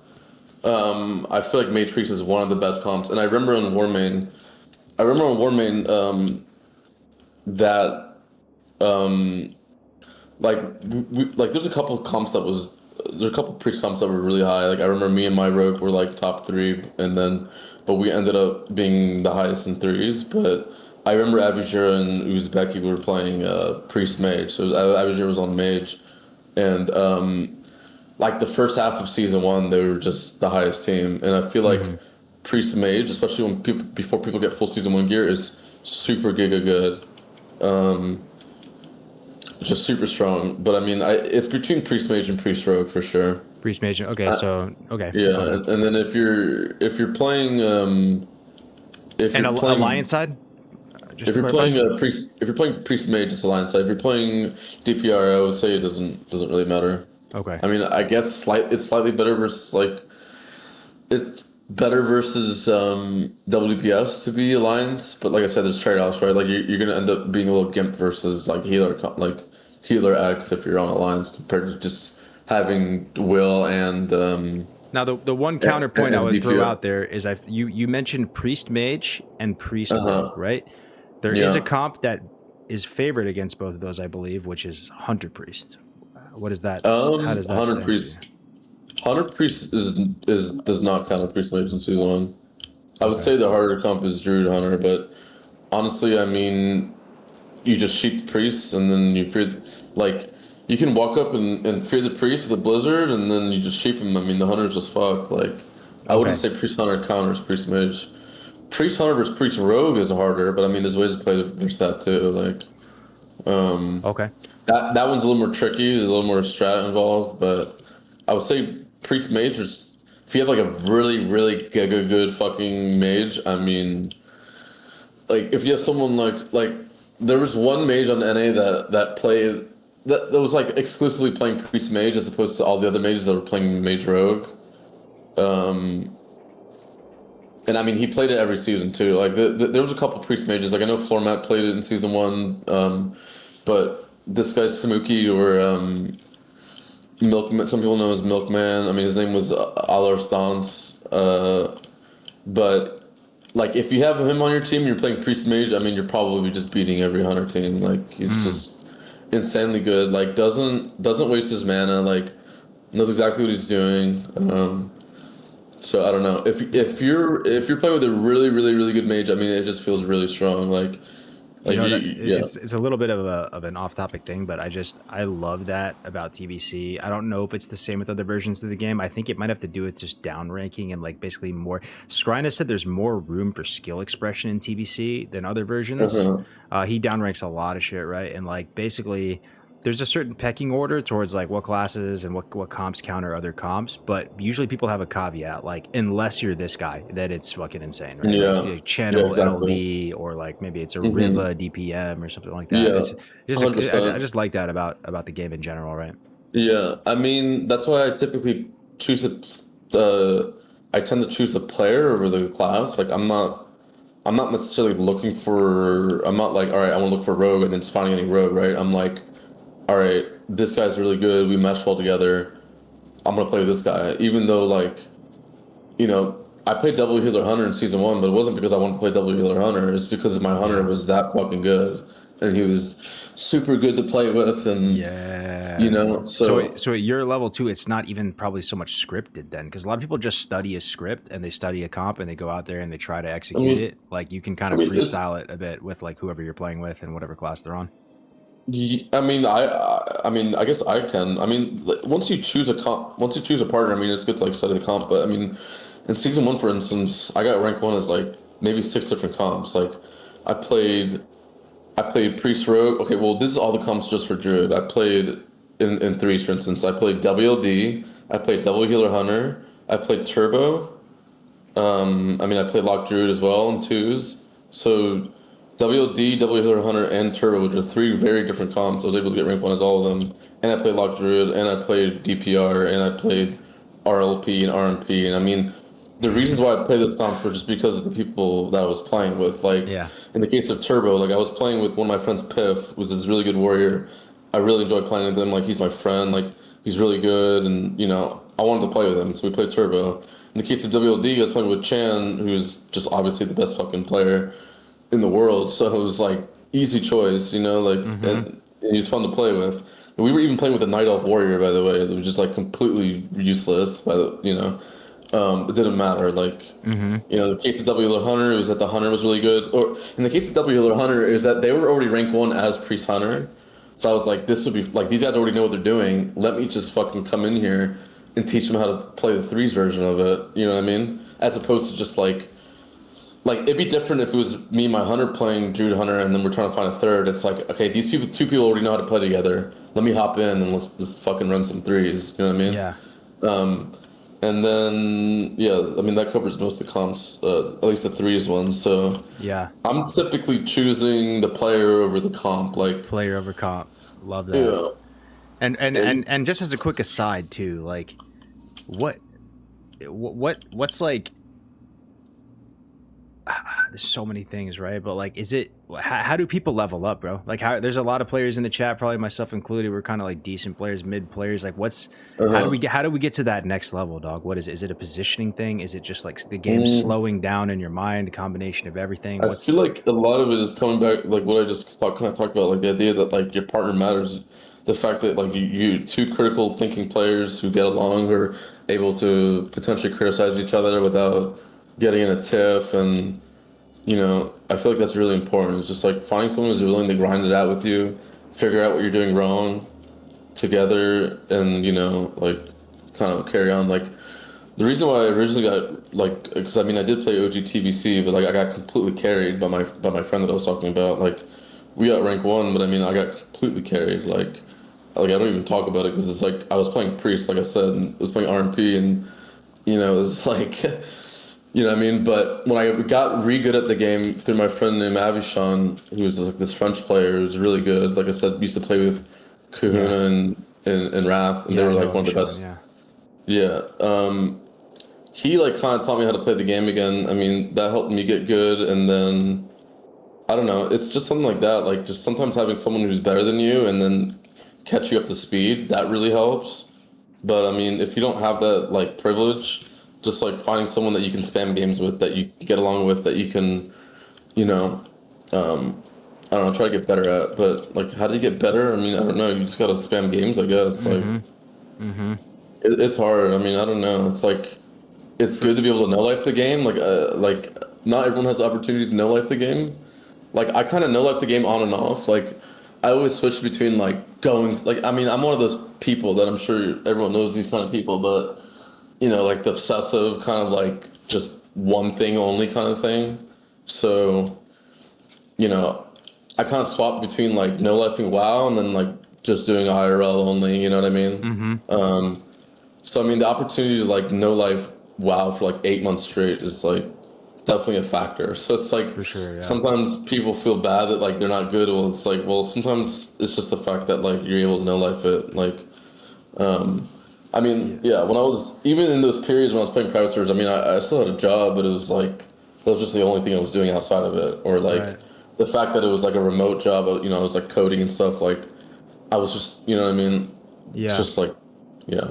So I will say, for whatever it's worth too, and like I'm still really have a long way to go, and I'm really excited to improve like over this next year. This might be the last rodeo, boys. Like I'm just gonna try my best and just do the best I can. But for whatever it's worth, like it feels like when you're starting to get back into it, you have like tunnel vision, like you have like all this clouds, like kind of all around you in your vision. Like your overall awareness and perception of the game like isn't there. You have this little tiny viewport that you're viewing the game through, and then as you play just tons of games, that viewport expands, and it feels like the game starts slowing down more, and you can start to think, and you can start to, and it gets more fun. You know what I mean? I don't know if anybody can relate with that, but that's how it's felt for myself. So it's well, basically, like, well, one thing I wanted to say about that and like what you're talking about is like, so, like, this is my learning process. Is like you play a game, right? You forget and then like you lose, and then you create this new rule in your head. All right, I can't do that anymore. Like, there's a chance that this could happen if I do this. So, like, the reason why the repetition is so good is because you're able to hammer an idea in your mind as opposed to just like you play 1 week, you take a week off, you come back the next week. All right, well, you're kind of relearning that same rule that you thought you taught yourself the first time, but you weren't really able to teach yourself that. You know what I mean? So that kind of helps the idea that like you can really hammer an idea in because like, you know, you learn, especially when you play Druid. Like Druid is all about, and I know it's supposed to be about priest. I mean, it could be. It's just an easier metaphor to describe with Druid. Like Druid is all about this idea of how far can I go? Like how much can I push it, kind of thing. Like you want to play. Like I'm a very offensive playing Druid, but like I try to play as offensive as I can.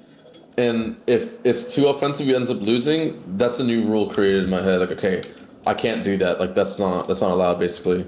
So, like, the fact that you're able to repeat and kind of finally learn something, like learn a mistake. You know, like I'm sure someone's had a partner where they're like, dude, like how many times do I have to tell you, like you just gotta you can't do that or you gotta do this, like whatever. Like the ability to like kind of cement those ideas and learn the rules. First of all, being aware of the rules.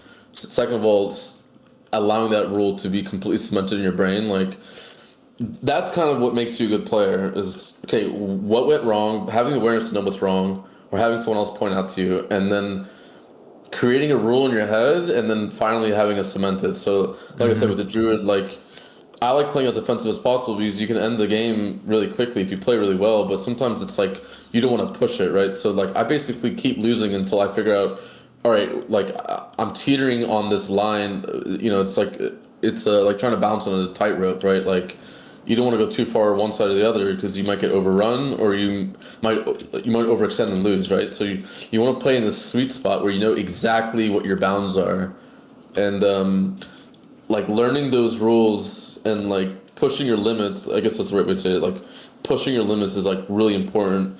So then you can kind of adjust and pull back a little bit, right? So that's kind of how I learn. It's like, yeah, just like being aware of what went wrong, creating these rules in your head. Like, you know, for instance, like, all right, I need to make sure I keep rank 1 rebuffing, or I need to make sure that, like, I don't know what it is, like tree forming, if they have blind ups, you don't get sapped off. Like, these are rules you need to learn in your head. Like, versus Lock Rip, for instance, like, I'm like when I play versus y'all or when I play versus Balkan and Shades, like, I know that if I'm going to eat a blind or a fear, I need to be in tree form so I don't get sapped off.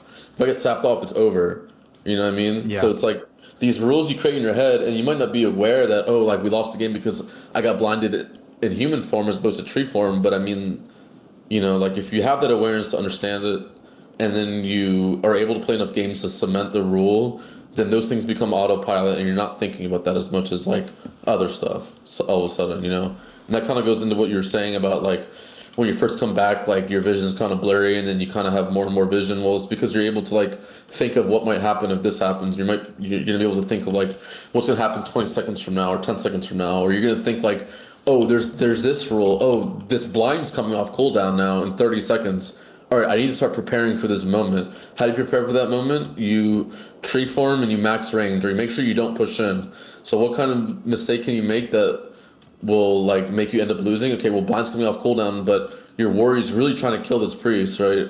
So you're trying to help, but all of a sudden you don't realize that you get blinded and you lose the game. So it's like, I don't know if the average player is going to be able to realize that. They might just think like, oh my god, fucking blind, like holy fuck, like this shit's broken. But if you're a good druid, you're going to know I need to max range and not do anything until my trinket comes back. right? So Yeah. if once my trinket comes back, okay, now I can play offensive again. Now I can push in. Now I can help. But basically, until that's happening, I'm just idle, standing 40 yards away, letting my warrior do his thing, so we don't potentially lose. You know? Yeah, I think, dude, this ties into another thing too, man. It reminds me is like sometimes less is more. Like Bobko always tells me, Yeah. "Oh, dude, you're too horny with your coil. You just want to dot everything." And it's like part of it is knowing it's that chess, right? Sometimes doing less is more. Sometimes doing nothing. Sometimes drinking. Yeah. Sometimes light of sight. Sometimes just Yeah. like having the answer in your mind and not just spamming Yeah. your Exactly. abilities, Yeah. thinking. Uh, I think it's is helping. Yeah. yeah. It's Yeah, it's like I mean, like you could think of it in a game of chess in some way where, like, okay, well, you want to make an offensive move, but you don't realize that by doing that, you're moving your pieces up and you're exposing your king. All of a right. sudden, checkmate. Like it's just it's a good analogy for that. It's like you think you're able to go up and potentially pressure their defense, but all of a sudden the pieces are moved, and now you're exposing yourself in a way that you didn't realize. You know what I mean? But really good chess players realize that. Really good druids will realize that. Really good priests will realize that. Really good priests will Mm-hmm. realize, like, I can't keep gas pedaling because I'm about to run out of mana, and this guy still has Vate, and I'm not going to be able to. I'm like, the minute I realize that you don't have the momentum anymore because it looks like you're winning, it looks like it's working, all of a sudden you have no mana, and he's Vating, and you know what I mean? He's still triple blooming and abolishing the guy. The Mm-hmm. Warrior's sitting at 50% health. It looks like it's working, but I mean, really, you're running out of gas, and he's not. So, Yeah. Yeah. Skrina told me about a strategy he uses. I'd never really heard that before. I mean, most locks know about putting like an agony or some kind of curse and like uh-huh. searing painting a priest or something or as someone to pressure them and then switching the curse off so you can blind or use some kind of CC, right? Hmm. But he takes it Right. a step further where this is specifically a strat versus priest. So like a priest is around the corner drinking, he'll corruption and agony the rogue and start like blasting it with searing pain. And then the priest sees that corruption, right, and like gets baited out, thinking like, okay, they're going rogue. But the corruption Uh-huh. kind of falls off pretty fast because it's actually not so long. He swaps curse, and then they basically reopen on the priest because the priest has exposed himself, and he thinks like, oh, I'll just bounce mending, we're gonna be all good. Uh-huh. But like these top players think that way, right? Like they have a plan to draw you out. Like it's there's like Right. layers to this Yeah, for sure. There's a lot to of this baiting. type But of what was so what situation they open rogue, but then he trinkets like and then they let the let's dots say fall so and they let's all of say them. yeah, let's say he's playing like LD versus DPR or something, right? And like the Okay, priest is okay. around a corner safely, like he gets around a corner. Instead of waddling over to the priest and like trying to, you know, keep going priest. No, they start priest is what I'm saying. This is scenario. They start Okay. priest, the priest is able to escape, get around a corner, rogues on you, crippling.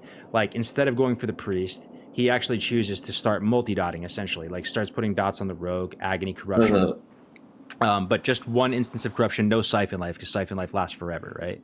And then basically he's timing it just to apply just enough pressure on that rogue that once that corruption falls off, they're redotting the priest and going back priest, and that's like their like little 1-2 punch to like get the priest to expose themselves and I like see. get Yeah, dots on yeah, them, yeah. something like Interesting. that. Yeah, So yeah, yeah. No, yeah, I see what you're saying. So basically, yeah, like, they dot the rogue. They have double dots up, so the priest thinks that they're gonna keep going rogue. So he walks in to yes. come palm. All of a sudden, the dot falls off, and now the priest is back in the open. They're gonna root him and just spam dot him again or Exactly, something. exactly, exactly. So Yeah, that's like yeah. their little like rinse and repeat like type of Uh combo huh. on priest and stuff. So, um, Right. yeah. Yeah, that's Uh, cool. Yeah, I mean, so there's definitely a lot of mind games and stuff like that. You know. yeah. So I have a couple more questions from chat too. If you have any questions for him as well, if you're playing priest, like start compiling them, put them in the chat. We can rip through them. Already been insane comms, man. Like it's already like very almost like inspirational. A lot of the just hearing how your thought process and how you improve and like how you get better and all that. Just thinking about kind of like we have to talk about Shadow a bit just because we're talking priest. Maybe if you have Yeah. any 2 cents on that, like Well, is I Shadow B tier, C tier? Is it worth your time? um Is it, yeah, yeah. I mean, I do want to talk about the twos and the threes because the twos ties into Shadow Priest, which is what I want to kind of talk about as well. I mean, we talk about Priest Mage and Priest Rogue. I mean, Priest Lock is pretty good, still A tier. Obviously, falls short versus Warrior Druid. Hunter Priest is super strong, super fun. I'm not the biggest weakness for that is double DPS probably. Shadow Priest Rogue is good, definitely viable. And then for threes, I feel like the best comps for season one Wait, you said Shadow Priest Rogue rank 1 viable? and yeah, Oh, it's I mean okay. yeah, Okay, yeah. good. People got rank one as it every season, so I'd say it's rank one viable. Okay. So for threes, obvious comp is RMP, obviously S tier, RLPs S tier, and then I feel like some of the other really good comps are like MLP is super good in my opinion. In season one, you can easily beat like RMP or you can beat rogue teams as MLP just by virtue of just spamming debuffs on the rogue and not letting him connect.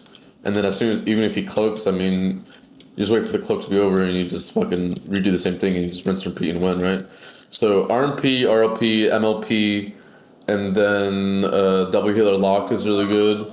Double healer hunter is really good. Double healer warriors is really good. And MLP, you know, like RMP is supposed to be the best comp in game, but I mean, RLP can beat it. W healer lock can beat it. W healer hunter can definitely easily beat it. I mean, that's what I basically farmed when I played it season 1 to 4. We basically farmed 9 out of 10 RMPs. Double healer warrior is really good into RMP. MLP is good in the RMP in season one, and the last comp that is really good in my opinion every season, but especially in season one, is Shatter Play, which is Shadow Priest Mage Shaman. So plenty. Even though RMP is kind of known as the best, and RLP like kind of rivals it, and everyone thinks that those are like the two main comps. Like plenty comps that can counter RMP, or not even counter it, but just do really well and do it. And Shatter Play is one of them. W Healer Hunter and Warrior is one of them, and Lock as well. And it's not like in Wrath where like the best comp is just like unbeatable. Like Thunder is just like somehow it's just like so fucking hard. Like there's so many comps that can beat RMP. So it's in my opinion it's like more versatile and it yeah it's super fun. Plenty of answers to RMP. Plenty of things that RMP will farm into the dirt like turbo or any double melee or I don't know stuff like that. I mean, a super skill cap RMP is gonna almost beat everything, but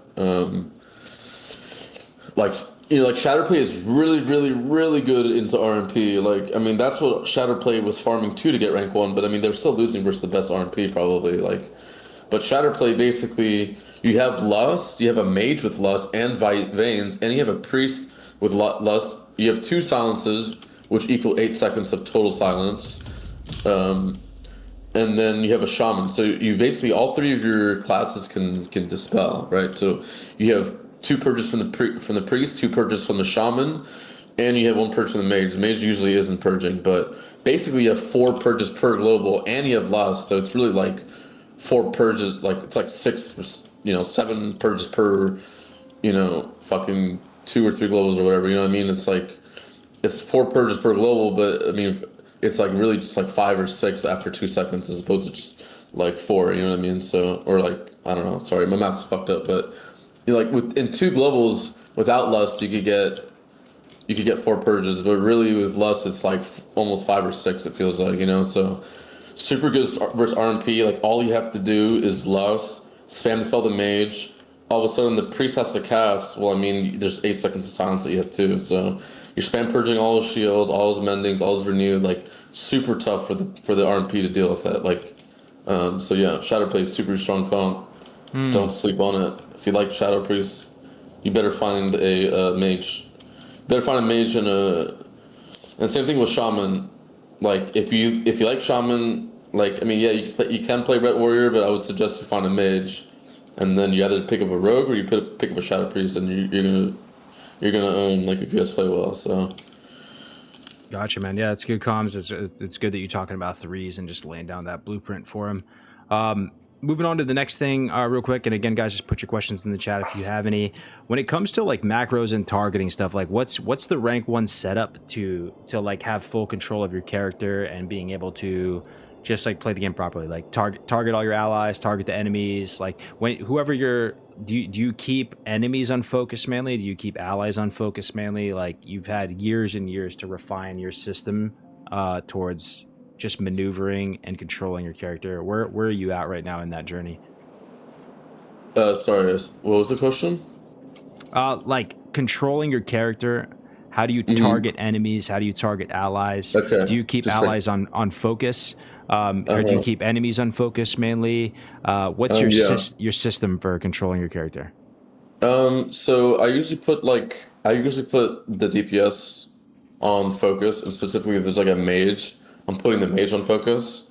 Um, there's like a little like fault that I have, I guess, where it's like I typically like to put the mage on focus so I can death his poly, but if there's a situation where I want to dispel one guy, but I need to also watch poly, like it gets a little hard, even though I've kind of solved the answer by having Arena 1 through 3 dispel, but all of a sudden I can't see if I'm actually able to dispel anything. So yeah, so basically I typically put the DPS on focus, either my dispel target or a mage. So if I'm more worried about getting polyed, I'm usually putting the mage on focus and being ready to death his shit. But let's say like I'm playing RP versus WLD. Well, if we're killing the warrior, I'm probably putting the warrior on focus and spam spelling him. There'll be situations where I put the lock on focus so I can see his fears and make sure I line it. But I mean, there's like Gladi for that and stuff. But as in terms of binds, I mean, I have target party 1, I have target party 2 on my mouse. I have party 1 dispel bind to F, and party 2 dispel bound to G. And F is typically the rogue, and G is typically the mage. I'm targeting enemies, either tapping them and then pressing Shift C to focus them. But I also have focus 1 through 3, arena 1 through 3. I'm never putting my teammates on focus. But What are your dispel binds, out of curiosity? so normal dispel is T, just like target dispel. R is my focus dispel. F is my party 1 dispel. G is my party 2 dispel. Shift F is my self dispel. And then I have arena 1 through dispel on the row under my the first row. So party 1 target is like my first row of buttons. Like I'm using one of the MMO messes, so the closest button to the desk, like the ground, is my party 1 target, and the second one's party 2, and then shift plus the first button is target arena 1. Shift plus the second button is target arena 2. Shift plus the third button is target arena 3, and then alt, and all of those are focus 1 through 3. And then the row underneath that is like arena 1 through 3 dispel. And then I also have F1 through 3 for mana burning 1 through 3. And yeah, I think that covers everything. Gotcha. Okay. And then so I'm like constantly like putting someone on focus and spam spelling him, or like if I'm want to do damage and I'm targeting them and then doing damage and spam spelling them manually like that. Like if I have to do damage and dispel them, I'm probably just like targeting them and then pressing my target dispel, which is T, and then just mind blasting them and stuff like that. Yeah, and then if I'm mana burning them, I'm usually putting them on focus, and then I'm pressing V, which is my focus mana burn. So yeah, like V or R is like focus mana burn or magic dispel. So being able to like quickly like like target party 1, leave them on target, and then like shield palm renew, put the warrior on focus and spam spell him without having to target him. If I have to end up doing damage, it's kind of like a more like conscious effort where I'm targeting them and then I'm doing damage. And then what was the other thing I wanted to fucking add? Oh, well, yeah, this is kind of separate, but I have a lot of help harm macros, which are super useful. Which I have a lot of them by Druid too. So like, Oh yeah, can you explain to people what that actually is? Because I think people, I think I know where you're going with this, but I need those actually. yeah, Yeah. So like one of them is like I have like a greater heal holy fire macro. So if it's a help harm, so depending on who I'm targeting, it's gonna do 2 different things. So I mean, holy fire is not super used, but I mean another one is like my smite and my downrank greater heal. So B is my smite. But if I'm targeting myself, it's a greater heal rank 2, or you can do rank 3 or whatever. And then same thing with the holy greater heal. I have a max rank greater heal bound to shift 5. But if it's targeting an enemy, then it's a holy fire. So it just frees up binds. Another one is my Mind Blast, which is on 5, which is also downring flash heal. Um, it was like rank 5. And the match rank is like rank 10 or 9 or something. So um, it kind of started with the idea that like Dispel is like both offensive and defensive.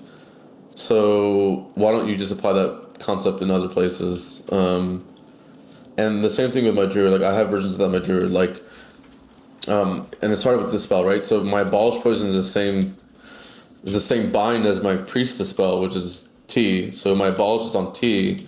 But what do I want to happen when I'm targeting an enemy and I press T? Well, that's my Fairy Fire, you know. So things like that. If you're able to mentally kind of organize them in your head, as to like what's kind of going on, like putting Fairy Fire on your T is like I wouldn't say it's a no-brainer, but I mean it makes more sense than doing it on Insect Swarm or something, you know. So Right. um, yeah, the help harm macros are really useful. I'm trying to think if I have any more of those. So pretty much the help harm macro, guys. Is it a mouse over as well, or do you have to? Is it mouse over help harm, or No, is it? it's mouse. I mean, I think you could do that, but I've never done that. But I just recently found the macro syntax to basically have a mouse over macro, but it also have it function as like a regular uh-huh. bind as well. And it's because I hate it when it's just mouse over, you know. So I'm not sure if you can combine all like just all three, man. Like You you can do a should. Moonfire, and you can do like a.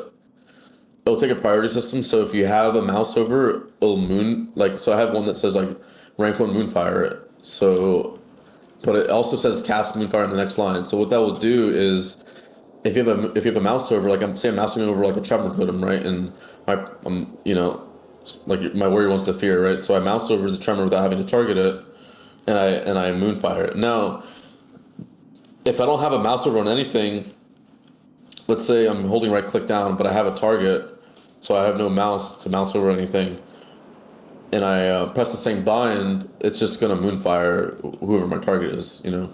Right. So that's a super useful version of that. Gotcha. I don't really have that for priest. I mean, one version of that you could do is like a mouse over rank 1 Shattered Pain, and then also like a focus one or a target one. That's not a bad idea, but yeah, Gotcha. um, yeah.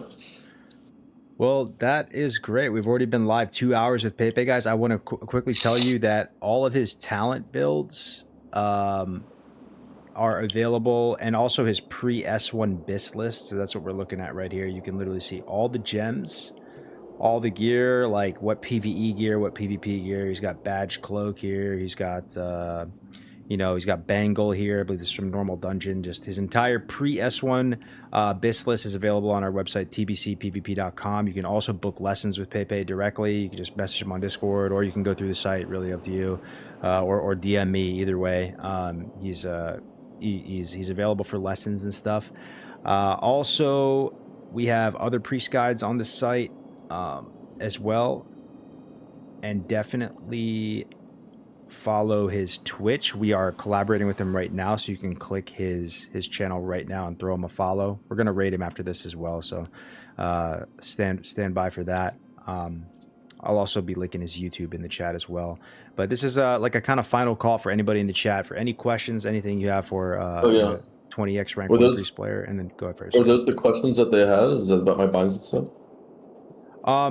Yeah, That was one of them. Okay. yeah, that's one of them. Yeah, that's one of the ones Yeah. that I had. But I can try to think of other really useful stuff. Like, I mean, I don't know the best way to send it. I mean, I guess, but like a mind control macro where you can cancel at the same time is really good.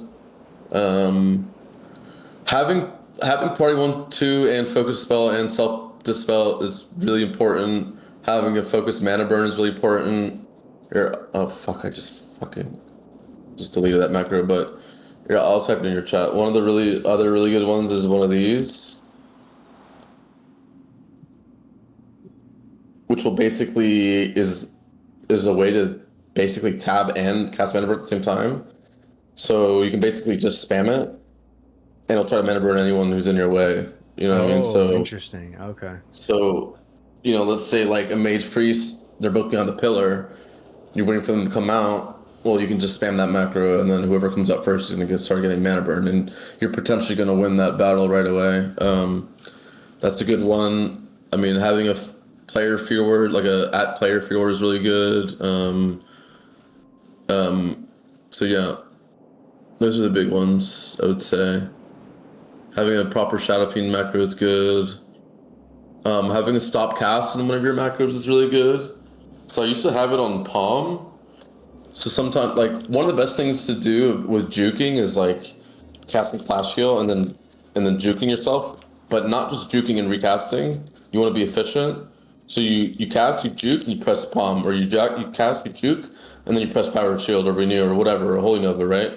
So like, it's not that you're juking yourself to death, right? You're juking, but you're still getting your healing off. Like, it's a good way to bait people to kick you.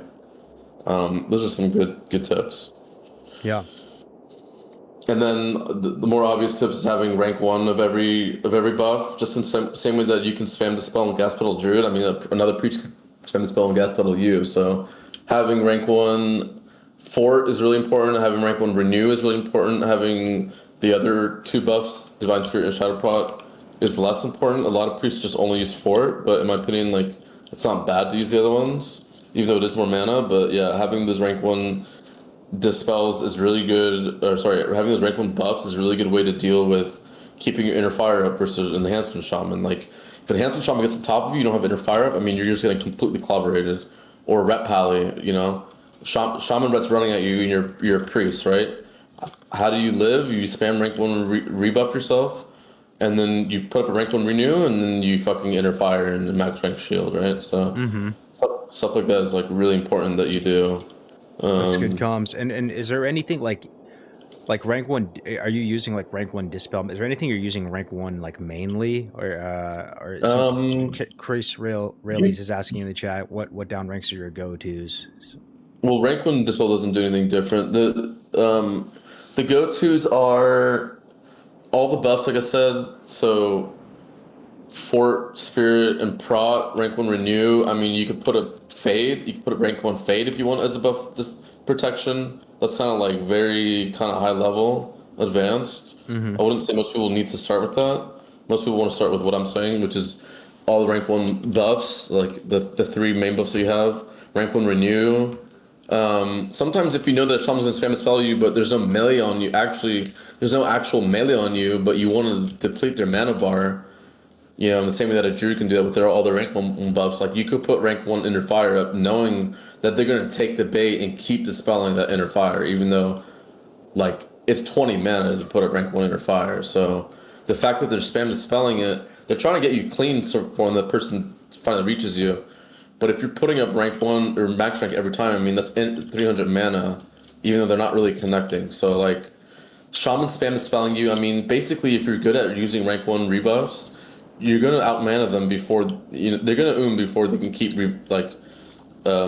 purging you. So, like, it's kind of as far as you want to go, but the main ones are Fort, Renew, in my opinion. But yeah, you could even do Inner Fire. You could even do Fade. Like, you can even do Levitate. Like it's just depending on what you want to do. Like, rank 1 Fade is 30 mana and it's dispellable, right? So do you apply Fade and Levitate when you're running into the arena? Is that insane? Or I've never seen that before.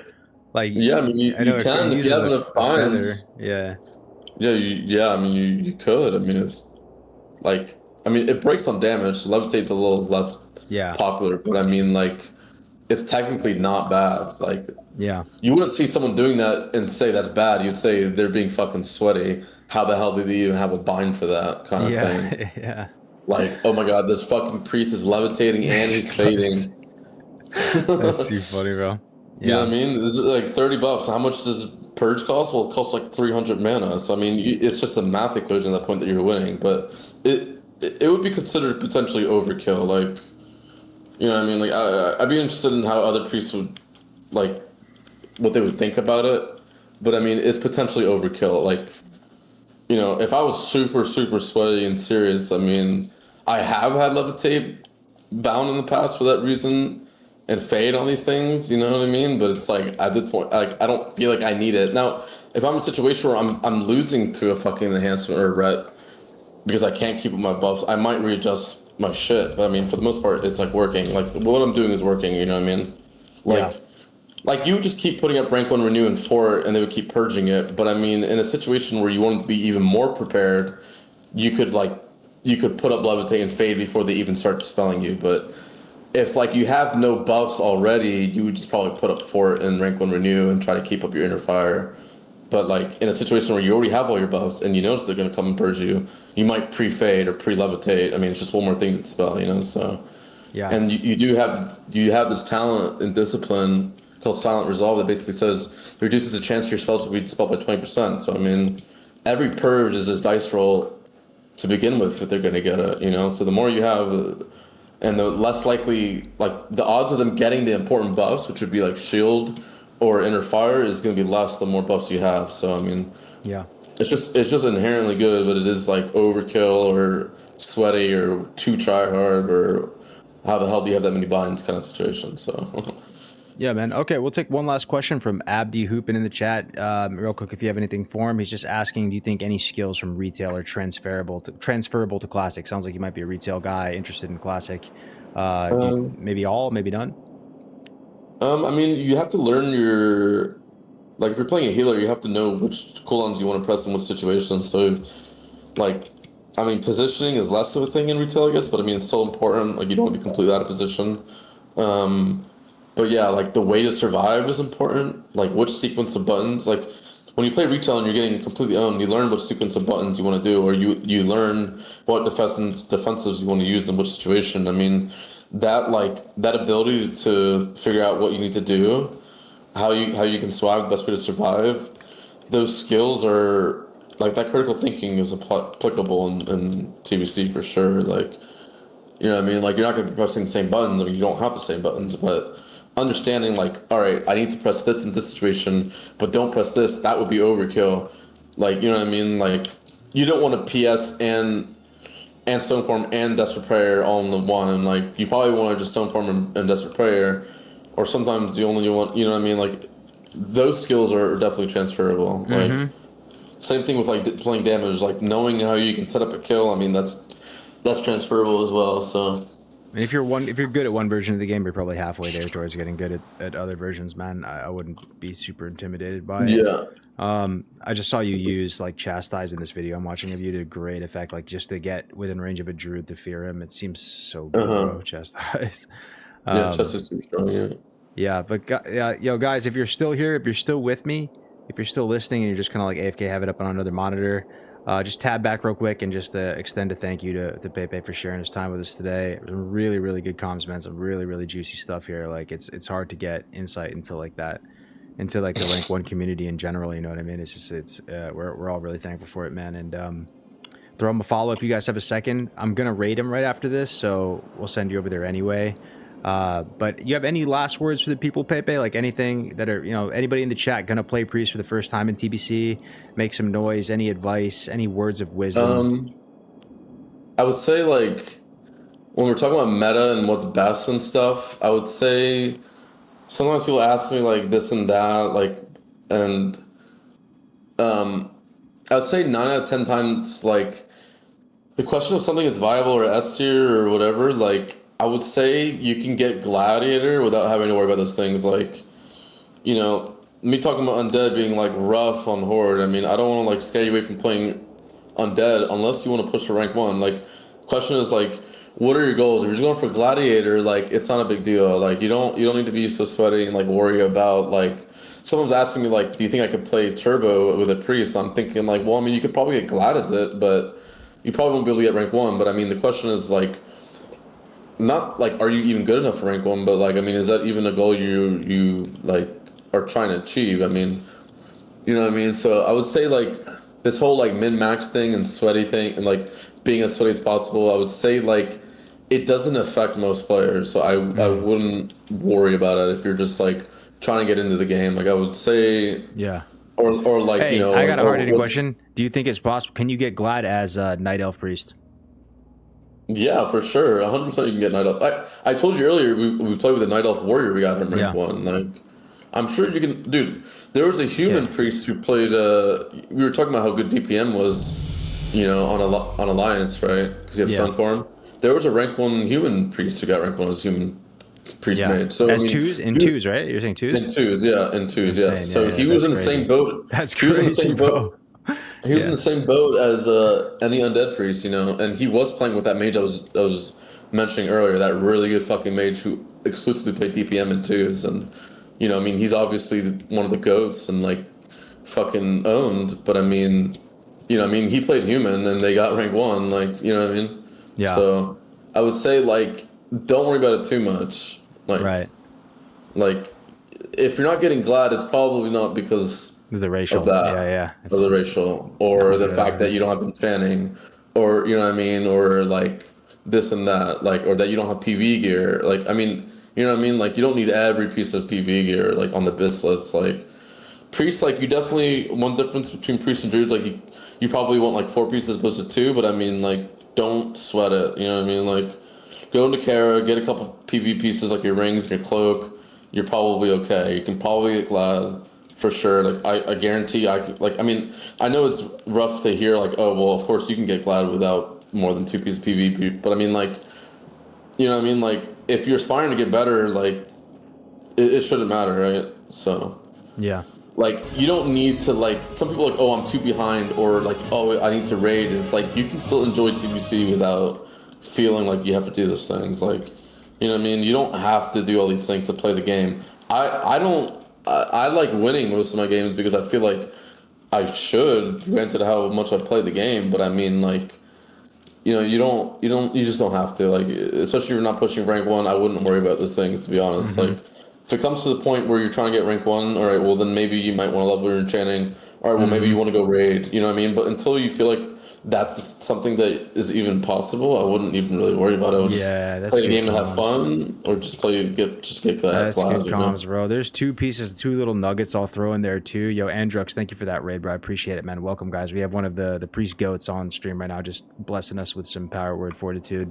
But the other thing I just say, bro, is like, you don't want to get into a situation where you're scared to lose, and you don't want to get into a situation where you're scared to hit the Q button. Like, you literally have to. Yeah, There's like a long way to go, right? Like, yeah, if you're scared to hit the Q button and you're like 2K or 2200, like, you need to just completely rewire your brain. Like, just, yeah, it's like you yeah, need to lose. You need to like want to lose. You need to like, yeah, the way I got around that is by honestly having a second character. That helped me yeah, because I would like yeah. leapfrog rating on one and then feel like, okay, I'm just Uh-huh. gonna like keep this one here and then just work on my other Right. guy for a little No, bit. for But sure. I mean, I yeah, still even experience queue anxiety, I mean, some people some people really don't. I mean, I don't always experience it, but sometimes I do, like, I mean, it's just a thing, like, but it's okay. Like, just, it is better just to queue. Like, sometimes I'm like, why do I even care? Like, who yeah. cares?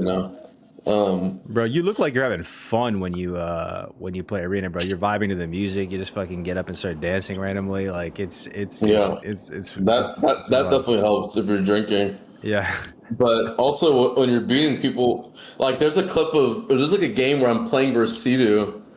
Um, there's a game where I'm playing versus Sidu, and like on their end, they're like fucking, like, just constantly calming and, like, just like trying really hard. And then on my end, I'm like over here dancing and like we're still winning the game. You know what I mean? So it's like, Yeah. I would say just like have fun with the game. Like, you don't have to, like, I don't know, you don't have to take it so seriously. Like, just in the same way that like people have anxiety with queuing, like, or like there's something stopping them from even queuing up. Like, there's also there's things stopping people from even like logging on and just level and like just hitting 70 and just like, getting arena gear. And I would say like a lot of rank 1 players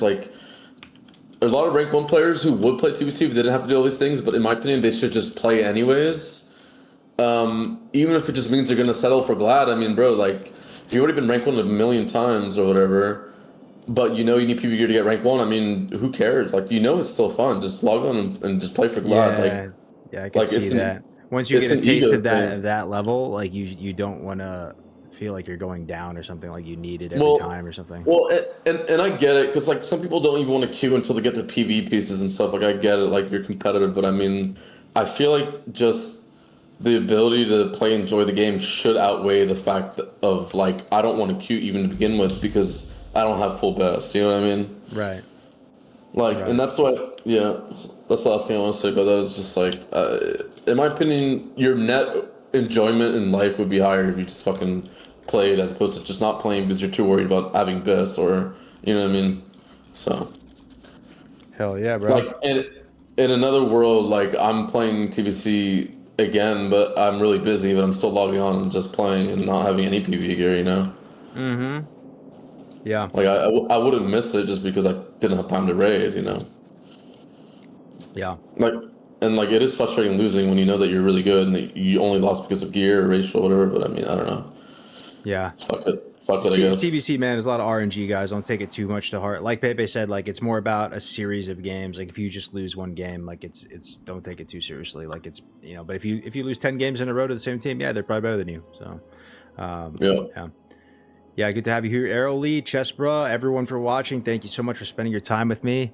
We are going to pass it off to Paypay. Again, once again, he's available for coaching on tbcpvp.com. His entire pre-S1 BIS list is available here as well as talents. And we also have talents for Shadow and pretty much every spec in the game. Paypay is also a developer in addition to being like a rank 1 GigaChat, so he's helping out with the site. And we're just trying to have a good time this year, trying to get people feeling good about Arena, like learning how to play the game serviceably, just enjoying it. TBC for many of us is the best PvP ever was in WoW history. So this is another opportunity to go through that and play that, and it's a version of the game that's like worth learning in a way. So again, thank you so much for your time, Pepe. I'm gonna go ahead and raid you now, brother. Really appreciate it, and we'll be live. We're gonna do all the classes hopefully, guys. So let me know which ones you want to see next, whether it's Hunter or Mage or what. Maybe we can get Riv on here or something like that. But thank you so much, Pepe. Yeah. Thank you. Sorry, I went to the bathroom real quick. All Can you hear good, me? bro. Yeah, I can hear you all good. Yeah, I'm just gonna set up a Sorry. raid on you right now, bro. I'll send them all over to you, man. Are you playing some you playing right now at the moment, or? Yeah. I'll keep playing. Cool, man. Sounds good. I'm All gonna right. pass you over to Pepe. Signing out, guys. Have a good one. I'll see you either late night DGen stream or tomorrow. All right. I'll see you later, buddy. It was fun. Yeah, it was I really actually fun. enjoyed that more than I thought. That's awesome, man. I'm glad, bro. Yeah, take Yeah, it it was easy.